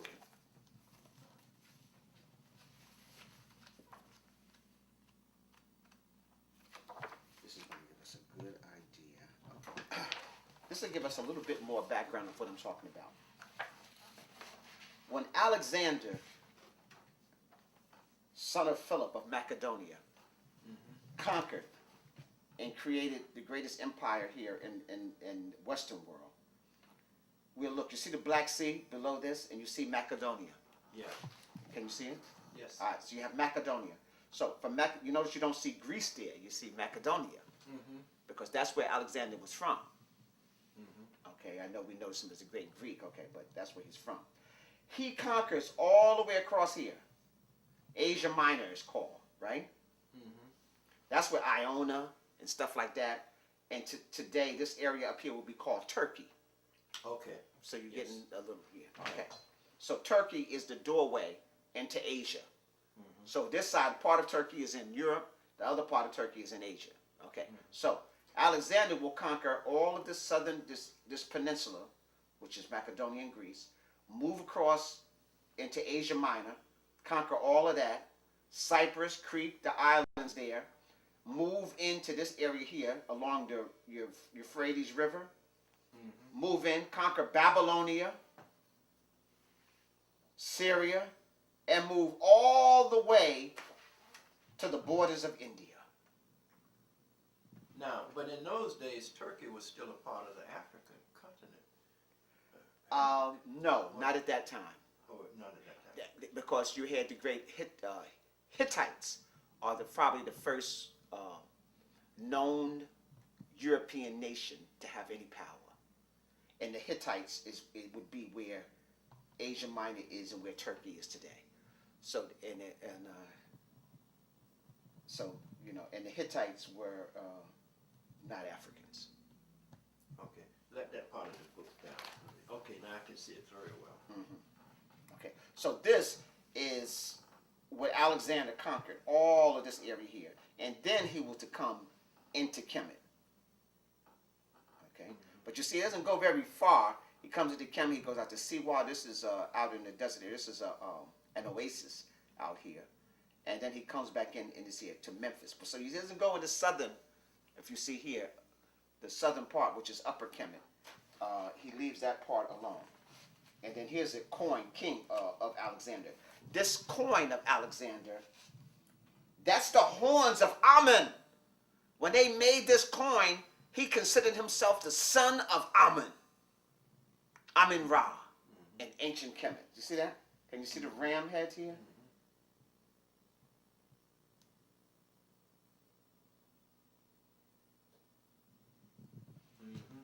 Okay.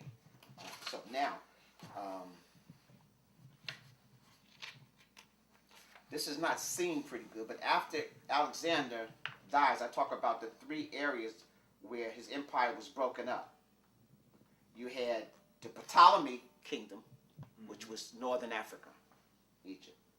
Then you had the Babylonian here, this area, and then you had the area over here, Macedonian area. So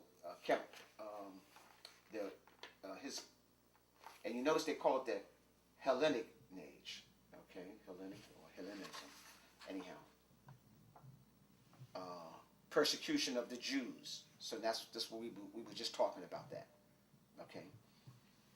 And then it talks about their gods at that time: Zeus, Apollo, and Athena.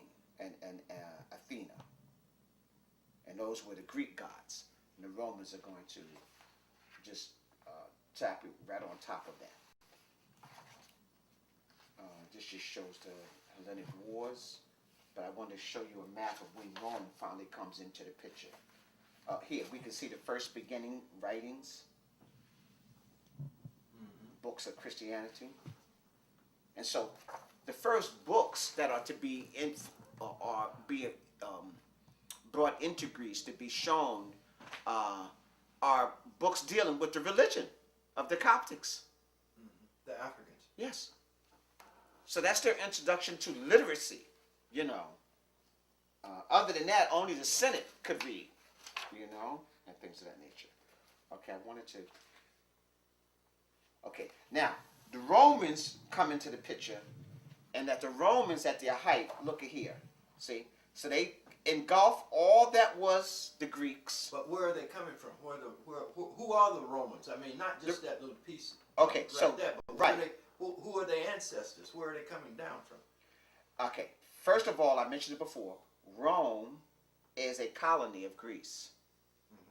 When you have a colony of somebody, it's the people who come from there, go there to colonize. Okay, who were the original colonists in America? The Native Americans. No, colonists. Oh, they were the English. Okay, so the original colonists of Rome are the what? Greek and Greeks. Macedonians. Yes. I need to be clear. Right. Okay, because I even told you at one time the Italians weren't even part of the Roman Empire. Right. Okay, they had to do civil war and petition to become part of Rome. Okay, so so that's late. So at the early stage. So now the Roman Empire is a conglomeration of all these people they conquered. So let me say this: the Roman Empire had Phoenicians, they had Syrians, they had Greeks, they had Macedonians, they had Gauls, they had Spaniards. They were all part of the Roman army, and even had certain divisions that might be dominant that part. And then it would be led by a Roman general from the Senate. But the Roman army was a hodgepodge of people from northern Africa. Look at here. They got many of their army from northern Africa, all this area here. They took many of their, soldiers and generals from Egypt and Crete and all of these places here. So the Roman Empire consists not of just Italians or people here. They consist of people they conquered from all of these areas. And many of them were Africans? Well, not the largest percentage, but yes. I mean, you probably dealing with maybe 10, 12, 12% of American population is Africans? The Romans were dealing with about that too. About 12%, just like we have in the American population. Now, when 12% of us are of the population, but look at us military. Is it just 12%? No. We are a much larger percent in terms of military. So that's the way it was in Rome. I need to be, so are you clear? I know the movies never depict, Africans, but there were many Africans, there. Were Africans pretty much integrated in Roman affairs throughout? There were Africans in the elite society. There were many Africans were depicted in their colonized section that enslaved. Rome, like Greece, had a large slave population. Many of the people, in fact, they had a problem when it came to taxation. because they had more slaves in the city than they had regular citizens. So they just had to start taxing everybody. Yeah, the Romans had a large. I'm going to talk about those populations too. I mean, you had times where there were 1 million people in Rome, and then you had times when Rome fell out of grace where you might have 1,000 people. You know, so Rome depends on, you know, how they were winning and who defeated them, on who was in charge. But in North Africa, you still had the Egyptians, black folk. Yes. See, you know, let me just take this here. All right. So in North Africa, and I showed you that picture here. Okay. So you have a clear picture here. So Rome had these delegates. Most of these people were black coming to Rome. Okay. Even during the time of the Nicene Conference. Nicene Conference is around 315, 325 AD, right? Well, yeah, that was the third. That was the third, yeah. I think 319 or something like that was the first Nicene Conference. Okay, so in 319, and in the 320, it's the Nicene Conference in Nice. A large percentage, almost the majority of most of the priests of the Coptic Church are all Africans. So now the problem they're having is that, by this time they've already stopped the persecution. Okay, let me just say this here, around 100 to 200, you got great slaughters. I want to go back and give you some exact times here of the Christians. At one time, they just went in and killed every Christian they saw. So the Romans had no tolerance for religion whatsoever. Christianity, Judaism, anything. Religion, they just didn't have any of this Christian stuff. And at that time, the Christians were primarily Africans? Yes. 36, Octavius defeats, Octavius returns to Rome.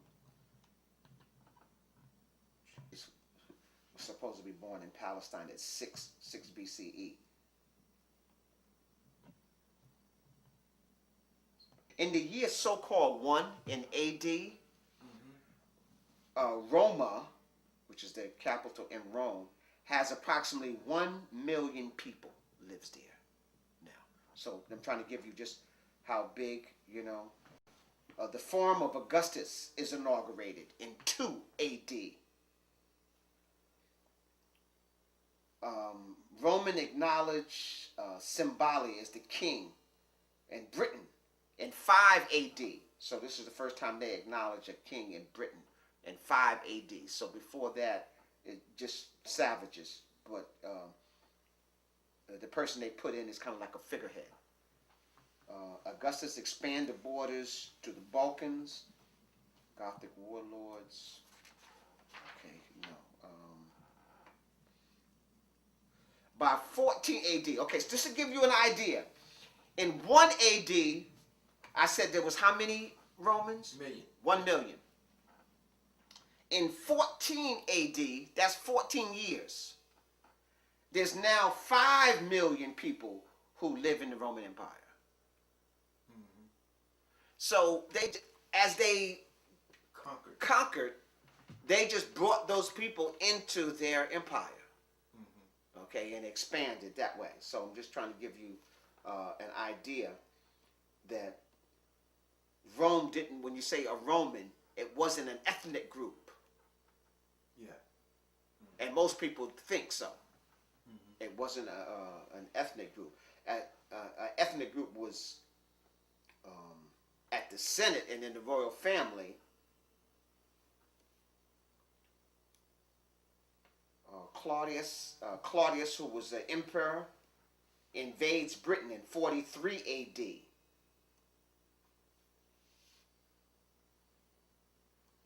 Romans found the city that we call London today was Londinium in Britain, and that was founded by the Romans. They needed a place to control their political seat, as they puppet those people. So, you know, a lot of people are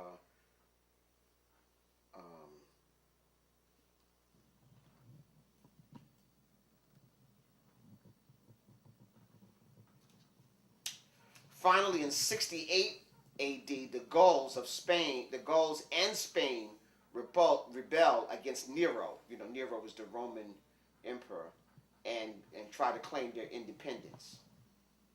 What year is this? That was the year 69 AD in the Common Era, CE. Titus destroys Jerusalem and the Jews spread. Now this is a great murdering. This is in 70 AD. Mm-hmm. In 70 AD, Titus, who was a Roman general emperor, destroys Jerusalem and Jews. The Jews have to spread to Armenia. Now this is how the Jews get dispersed. Now this is a real important thing. After they're destroyed, after Jerusalem is sacked, and they kill every Jew they can find, the Jews spread to Armenia, Iraq, Iran, Arabia, Egypt, Italy, and Spain, and Greece. So they no longer have a homeland that they're now into. So that's how they get to all those different places. And that's in 70 AD. The Jews then are not Africans, are they? These Jews at this time, at 70 AD, is still predominantly African. Oh. But let me explain. There's a great mixture here. Okay? Many of them are mulattoes. They're the children of, you know, of mixtures. Because after, it's probably, these Jews maybe close to 40% African at this point. Okay. See, one of the things that people understand, when the Romans sacked and they took their wealth, many of the people who later, who the Europeans who become Jews, are Romans. Romans and Greeks become Jews. First they killed them and everything, and then they inherited their estates, and then later they just took over the religion. And people don't realize that. Mm. So later, the largest number of Jews become Greeks and Romans who convert to Judaism. And then the last wave, you know, are the Europeans, you know, from above Turkey in that area here, where you have the Khazars, Russia, and all that. So these Jews you see in New York, they're descendants of those European Jews. They don't have nothing to do. They don't have nothing to do with these people. They ain't even connected to these Jews. They just converted to the religion out of convenience, because the Muslims and the Christians were at war, and so they had to take a side. So since the Muslims and the Christians were at war, they decided to be Jews. And they became the traitors and sold to both sides. That's how the Khazars and them, and that's where the word Jew actually comes into existence, because there is no J in the alphabet during this time period. Mm-hmm. So there is no word called Jews.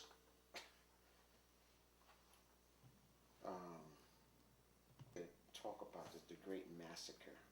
There's a couple of great massacres that just before, and this all happened before the Council of Nice.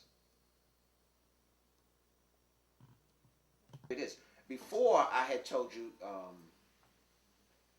Romans had been putting foot up the behind of the Ghouls, the Germanic tribes, and all of them were here. In 167 CE, Common Era, the Roman Empire is attacked for the first time by barbarians, the German Gudi and Marcomanni tribes. I mean, they're not defeated, but they're attacked for the first time, because other than that, they were never strong enough. The Germans would just come there and put foot up there behind. So this is the first. I mean, the Greeks, Romans would just go there and put foot up there behind, and this is the first time that they're starting to come into play.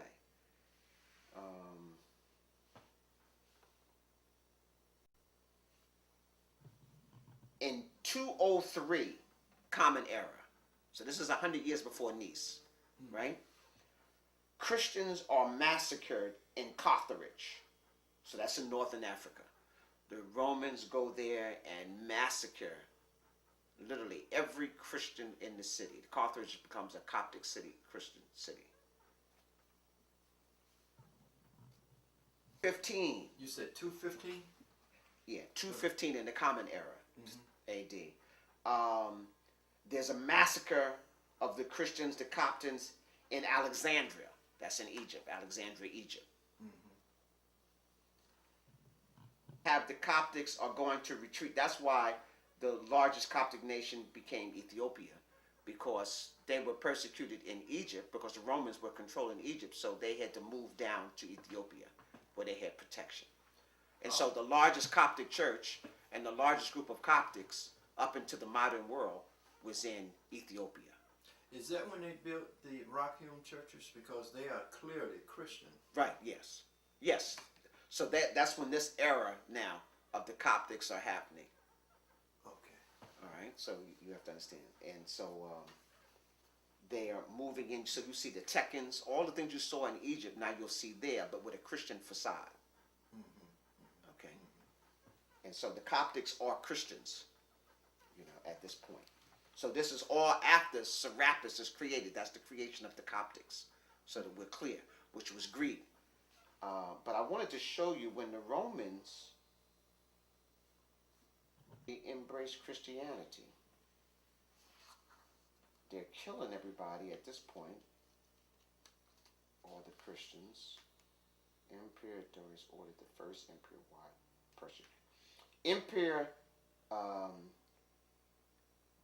Decius ordered the first empire-wide persecution of Christians that also kills the Bishop of Roma. And this is in 250 CE. So in 250 CE, what had happened, the persecution of the Christians were not necessarily the whole empire.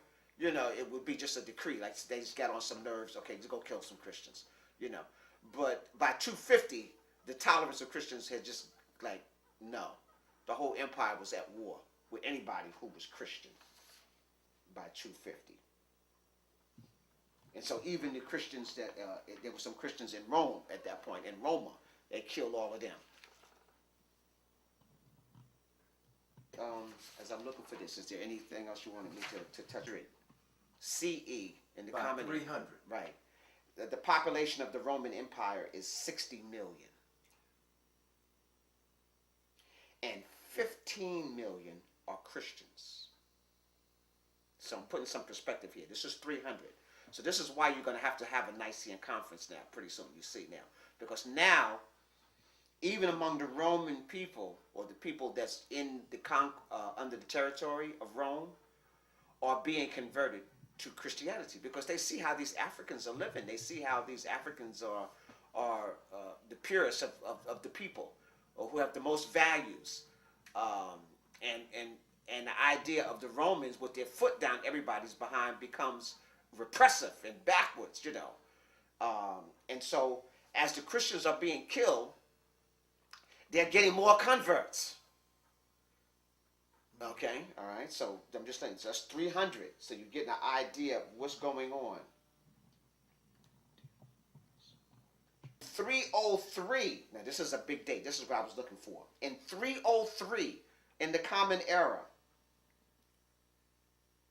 Diocletian and Maximilian ordered a general persecution of all Christians, including the destruction of all churches.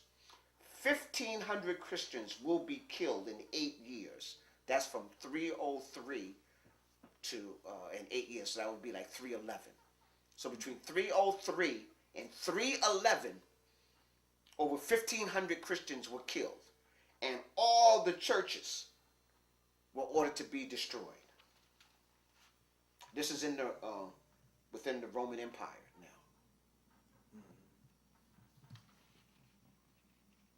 Now, Galerius or Galerius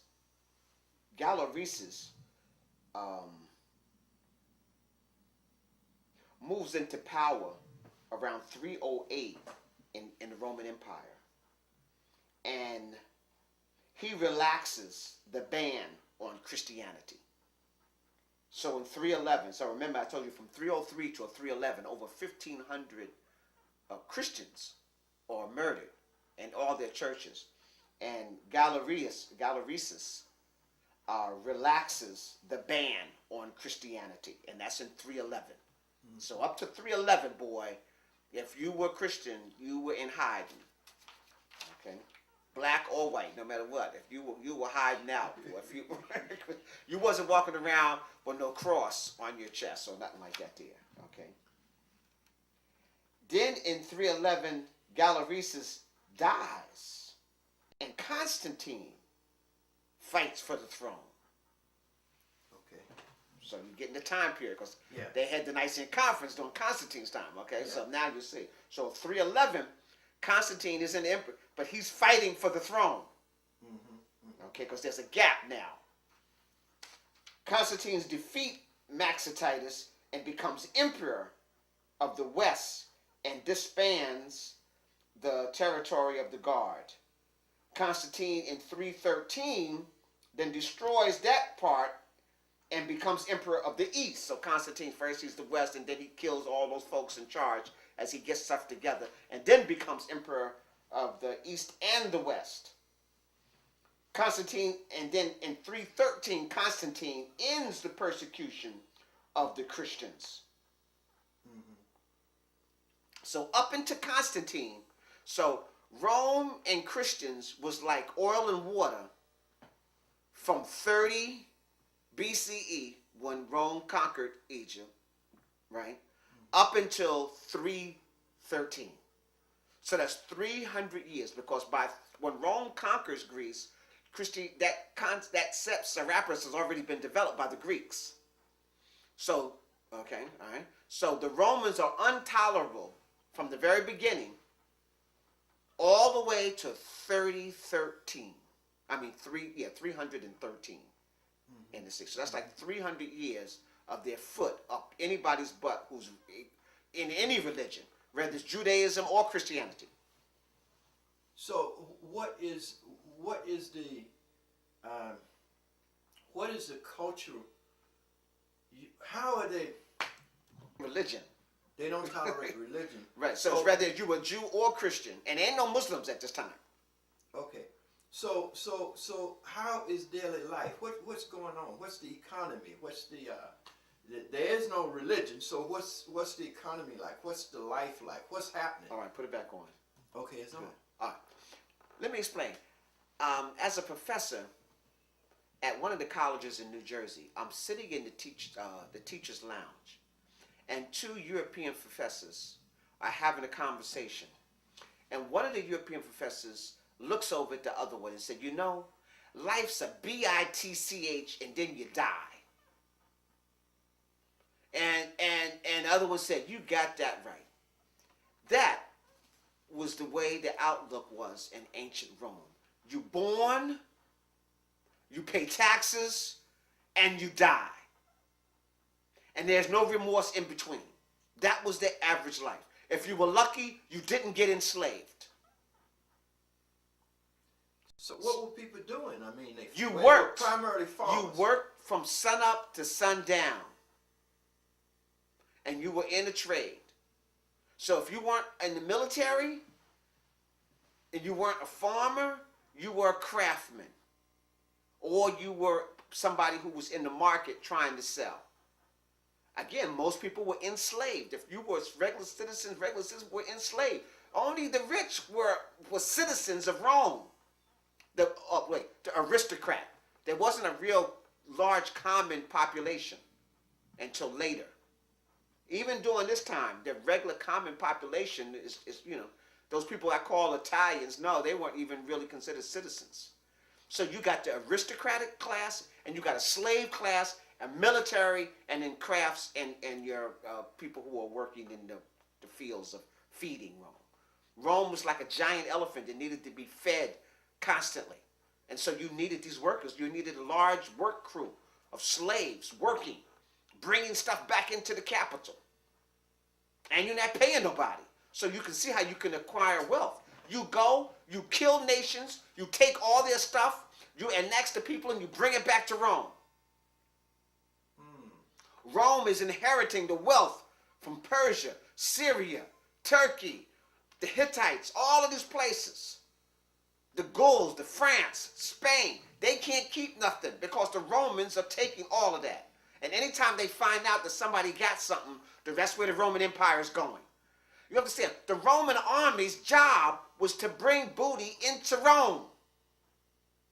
The Roman soldiers themselves weren't allowed to be in Rome. They weren't Roman citizens. Okay. It would be just like having a total mercenary army that's feeding the mother, in this case, Rome. Okay. So there is no scientific development. There's no contribution to civilization to make life more humane, more. That's what I was trying to get at. But you explaining it. Yeah. Marvelous job. No. You worked and you died. And the only educational thing would be the aristocratic family, right, who were still attached to the Moors or that still attached to the Africans, right? And remember now, there's this growing group of Christians because now they're attached to the Coptics, who are an educated group of people. So the masses of these Europeans are ignorant. They're coming in contact with the Coptics who are reading from their books, their holy books. They're reading from their scrolls. But they're reading in Coptic. And they're reading in Latin. More African people use Latin than any other group of people on the planet. Most people don't realize that. Now, in Egypt, what is happening with the Egyptians, and are they moving south and getting the hell out from around That's these exactly what's happening. Explain that. You have great migration. So the people who are in Somalia today, they have migrated from Egypt. The people who are in southern Sudan, you'll notice, for example, if you're in Sudan, just regular Sudan, you see a different look than you look when you go down to Somalia, and even parts of northern Kenya and things like that there. You know, those are people who had to hat up and just get right on out of Egypt. So they moved back. So the people in Somalia, ancient Punt will tell you that they were, Punt will tell you that they were the parents of Egypt, and then when the Egypt was sacked, they came back to Punt. And that's Somalia and all that area in there. Somalia, Kenya, Tanzania, all of those areas. Those people migrated from Egypt, you know. So that's why you have the largest Coptic Christians are Ethiopia. They were all Coptics. These were people who migrated back out of Egypt and mixed with their brothers. They already had family in Egypt, Sudan, Somalia, all of that. So they just moved back where it was comfortable. Many of them did not migrate west until the Muslims come. Okay. So you don't have a Western migration. You have to understand, most Africans are not, we're not forest people. We're not from the tropical rainforest. We're savanna people. The great savannas. We come from the great savannas. And then only in the less than 1,000 years have we migrated and populated Western Africa into the tropical rainforest. But Ghana was a BC, began in But look where Ghana was. Ancient Ghana in the BC wasn't at the coast of Western Africa. Yes. Ancient Ghana is like where Mali and Chad is in there. So it was right next to Eastern Africa, where the people had migrated there. So that's where Ghana was. And then Ghana kind of moved into the area kind of like where Mali was. And then when you had the Mali Empire, they moved further west towards the coast. And then the Songhai Empire is the one that engulfed almost all where you see West Africa today. So you have Ghana, Mali, Songhai. Each one moved further west. Right. So I need you to clearly understand that, you know. So now comes the Arabs. Right, that Arabs will come. well, first, Arabs don't come into the. Yeah, I was going to say. Wait, we're at 313, right? Yeah, let's where deal Constantine with the comes in. fall of Rome. Rome, Right. and then the Arabs come in. Right, then Arabs. All right, so we're not far away. We're at 313. So at 313, Constantine has made a power play, then wiped out everybody, and now he's in charge of Rome. He releases, expels the ban on Christianity. Yeah. So now you can be a Christian openly. Christians are coming out of hiding now. This actually, what?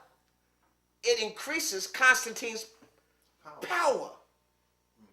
So now he's going to use this to his advantage.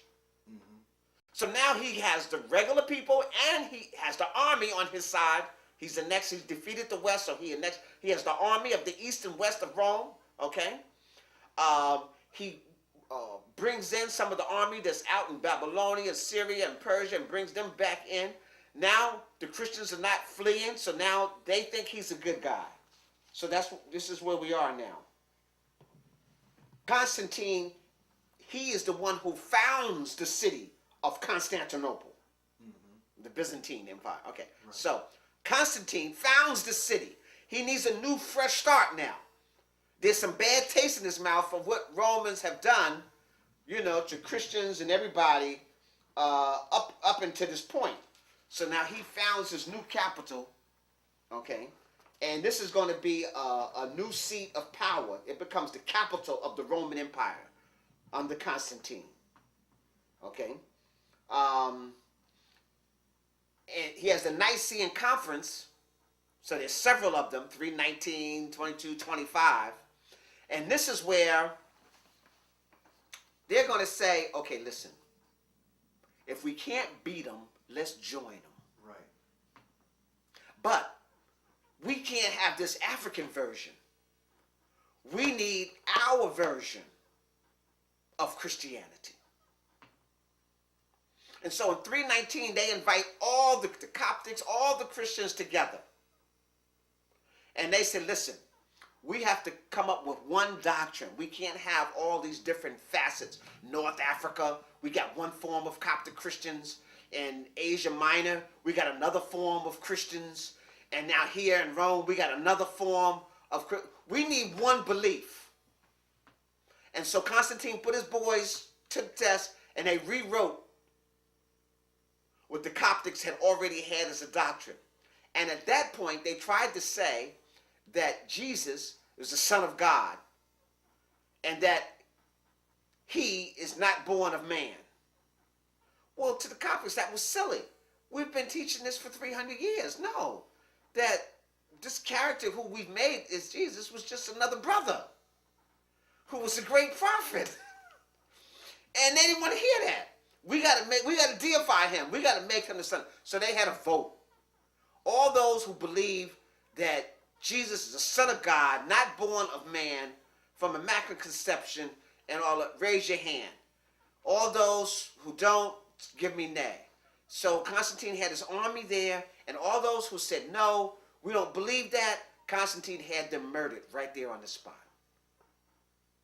They have witnesses of the first conference. They actually cut their heads open of the priests, and their brains spilled out on the tables of all those who were against Constantine's new form of Christianity. And then, after they killed half of the priests, almost half of the priests, he said, we're going to vote again. So now you understand what the second vote was like. Those who were... I believe. Okay. So that was the sway, and that's the new face of Christianity. Okay? So now, the Roman Empire is going to embrace Christianity. The new Christianity. And now we have Roman Catholicism. And that's the birth of the Roman Catholic Church. So, people need to see how, it eventually, how it came into play, And some of the first bishops and popes there were, there were some blacks involved in there. You had Saint Maurice, and you had some of these other people who played, dynamic parts, who were Africans, who were being used by them. In 380, Theodosius the First proclaims Christianity as the sole religion of the Roman Empire. So that's 380. So this is now about 50 years after Rome has accepted Christianity. See, they accepted it first, but they didn't make it the official religion.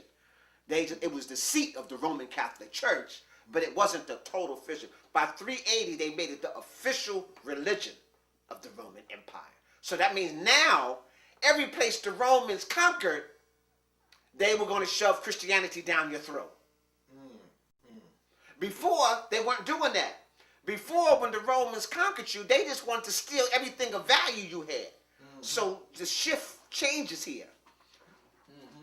We're going to not only steal everything you have of value, but now we're going to shove this down your throat and leave some priests here behind to make sure you follow this. So not only do you have to give us all your wealth, now we want your soul too. So you can see this big change. Absolutely. In 400, by 400, the Western Roman Empire moves its capital to Milano. From Milano to Ravenna. And then I'm not going to go into great details, but at this point, the Roman Empire is every other day there's a new emperor. No emperor almost lasts more than 3 to 5 years. They're killed by members. And let me say this: more Roman emperors were killed by members of their army than by any foreigners. So this constant change of Roman emperors and heads was power plays inside of the society. You remember, the Romans are they're the annex of all these hodgepodge of people they've been killing it all along, right? Now, they tried to keep a succession of leaders in a family. They were attached to the so-called, aristocratic family, And so, but then, who are these people? They're just the Macedonians, the Greeks, and the later. And so it's just one murder after another, all the way through. Nobody's voted in out of confidence and stuff like that. No, you get killed. Nobody lives to an old age as an emperor of Rome.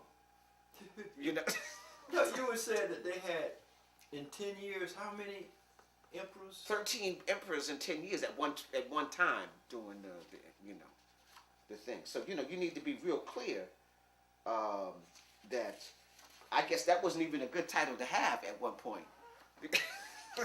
You look it over your shoulder. Right, and your sons, and a lot of them were done by your son killing the father. The father killed all his children to make sure none of them want to get, killing their wives. And it was, so it was real in play. So the Roman Empire, much of its undoing was its lack of values and greed within itself. It was like the monster from inside allowed the monsters from the outside to come in and sack them. So the constant power play of who's going to be the next, who's going to rule. I'm going to tax the people till they bleeding to death and they can't, like that, So there was always internal strife. So you kept the people unhappy because you bleeding them.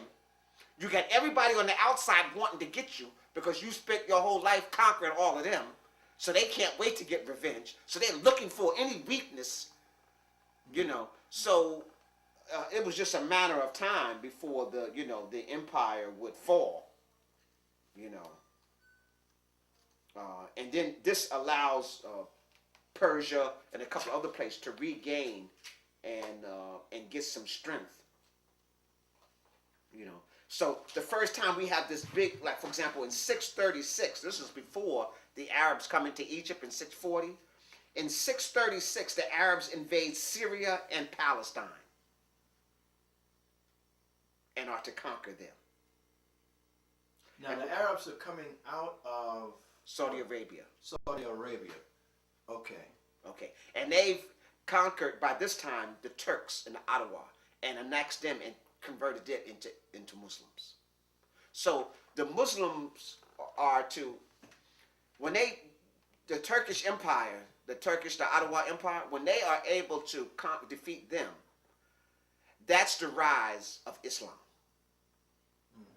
The rise of Islam is totally military power. Once they are able to defeat or annex the largest Asian power and convert them into I shouldn't say Asia Minor, that area. When they're able to conquer, those people. Well, believe it or not, there's almost as many Muslims in China as there are in the rest of the world. Yeah, I know. So, I'm just trying to show you, once that military, came in, I know Islam's supposed to mean religion of peace. There's peace after I put my foot up your butt and converted you to our way of life. Then we can have peace among our brothers, and all those religions, though, anybody who doesn't belong to your club, your private club, you got your religion saying you could kill them. So that's why, spirituality is so powerful today. How we have to embrace spirituality. So any of the religions is bad for African people. I'll say that again. Any religion is bad for African people because what it does, sometimes you put your religion before you put your culture and your people. So that means your own people are destroying your own self. So that's what happened with Songhai, Mali and Songhai. They were converted to Islam. And then you had Muslims, African Muslims, killing Africans, and Africans who were not Muslims was open field on them. The sack of Ghana were African Moor Muslims destroying Ghana, weakening it so that it fell. So religion itself was created by the Greeks. And then you had a stronghold. Once that philosophy, then it began to spread all around the world, But religion was created by the Europeans and for control. And once they created that monster, it's still out of control today. You can see it. So, when does Rome fall? Well, Rome falls in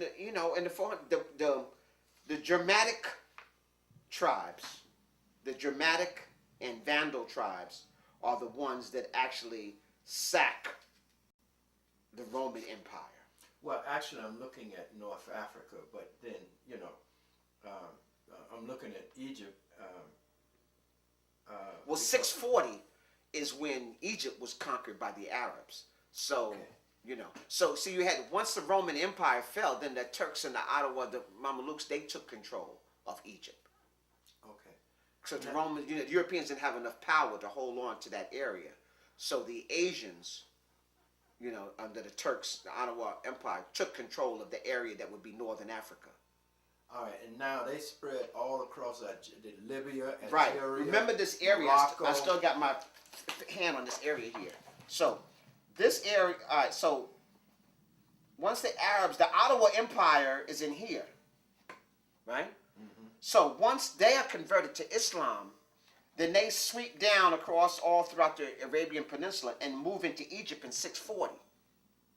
Once they get into Egypt and they got the power now here, and they convert the Africans here, then these Africans will move along all this belt here. See this belt that was all controlled by the Roman Empire? Yes. Well, the Arabs and I shouldn't say just Arabs, but I just say Islam because the majority of these fighters are Moors. They are to conquer all of this northern Africa. So all this area that was Rome, that was first Greece and then Rome, gets converted to Islam. And then, say, look, all the way over here. And then in 711, they move across the Iberian Peninsula into Spain. So we're talking about in less than 100 years, Islam will sweep all across northern Africa.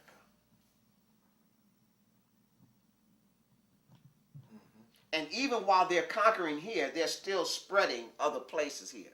So they're to stay here for what, 700 years, from 711 to 1492. And I need to say, when they came in and conquered Europe here, it wasn't like the Islamic army came in and it just was so superior and just defeated them on the battlefield like the Roman soldiers would be. No. The people here were first of all, they were dirt poor. They didn't have no food. Wasn't hardly any trade. Europe was at its all-time low. They were devastated from the Crusades. So Europe is cash poor, people poor, food poor. So when the Muslims come in, they ain't got too much opposition. The people are almost cheering as the Moors are traveling through the streets. So sometimes people think that we just came in like the Cossacks and just start killing up people, and that's how we conquered. There was actually very little fighting in the Moors' conquest of Spain. Just little upheavals, here and there. But it was basically the people kind of like welcomed them almost.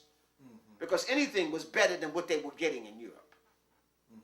And these Moors had knowledge and the technology of Egypt because they were Egyptians. They were Egyptians. And I need to really make that clear. When you just had the Moors in Asia, there were no great Sufi writings. Let me say this. When they came in and sacked Egypt, there was no Quran. Did you hear me? There was no Quran. There is no ancient Arabic writings. The ancient Arab architecture. No, this is going to be annexed and developed after they conquer Egypt in 640. They sacked the library at Alexandria and they convert all of that stuff. They gave the priests an ultimatum. You either join Amun-Ra today or you follow Islam. So a lot of Africans joined Amun-Ra and died, and others got converted. So the Sufi was birthed then. That's the Arab scholar. And so stuff got converted. So algebra, that was done in Kemetic. But algebra is an Arabic name because the Arabs introduced algebra to everybody else. Okay, so But these are Africans Africans who are just converted to Islam, who were the ancient Kemetic, who were the Egyptians. So they are now Moors. They are now Moors under Islam. Who have very clear. Very clear. I want to be you clear, right? And so now the great architectural, the great writings, and then much later the Quran will be developed. And all the Quran does is just the Quran takes all the books, for example, the Old Testament. The Quran takes all the books of the Old Testament. All the prophets of the Old Testament are part of Islam. So they take Moses and all of that as part of Islam. It's just that the New Testament, the Prophet Muhammad is supposed to be the last of the prophets. And so they're coming to where they say Christianity got corrupt. They're coming to straighten it out. But it's just I know Muslims don't want to hear this, but the seat of power of Islam and Judaism and Christianity is all in the same place under the hands of Europeans. Yeah. So Europeans control the seat of Islam, Judaism, and Christianity. That's right. So they need to know. All of them are taking the orders from the same group. Explain that a little. No, I don't want to go to great, right now. But I'm just not a problem. People need to know that it's a facade of the division between Islam, Christianity, and Jews. War represents big business. The power structure needs them fighting among each other. That's good economic business. And the Jews wrote all of the books, the Christian Bible, the Quran, and their own book. Yes. It's all under the control of the Jews. Even though, it's like you said. Right. But I need you to understand, the original writers were not the European Jews. The European Jews inherited that. Yes. Right. Okay, and see, they got their real control of spreading their knowledge. See, in the 1200s, the Chinese invented the printing press. The Europeans reinvented it. I don't know if you can reinvent something in 1400s. So 1474, 1475, the Gutenberg press. That's in Germany again. So the Jews financed that. They didn't invent it. They financed it. And they knew he couldn't pay the interest back. When the Gutenberg press could not pay back the money, then the Jews, barons, took it. Right. And now they printed up their Bibles. And the Old and New Testament are now put together for the first time. Correct. And under Martin Luther, you would go crazy.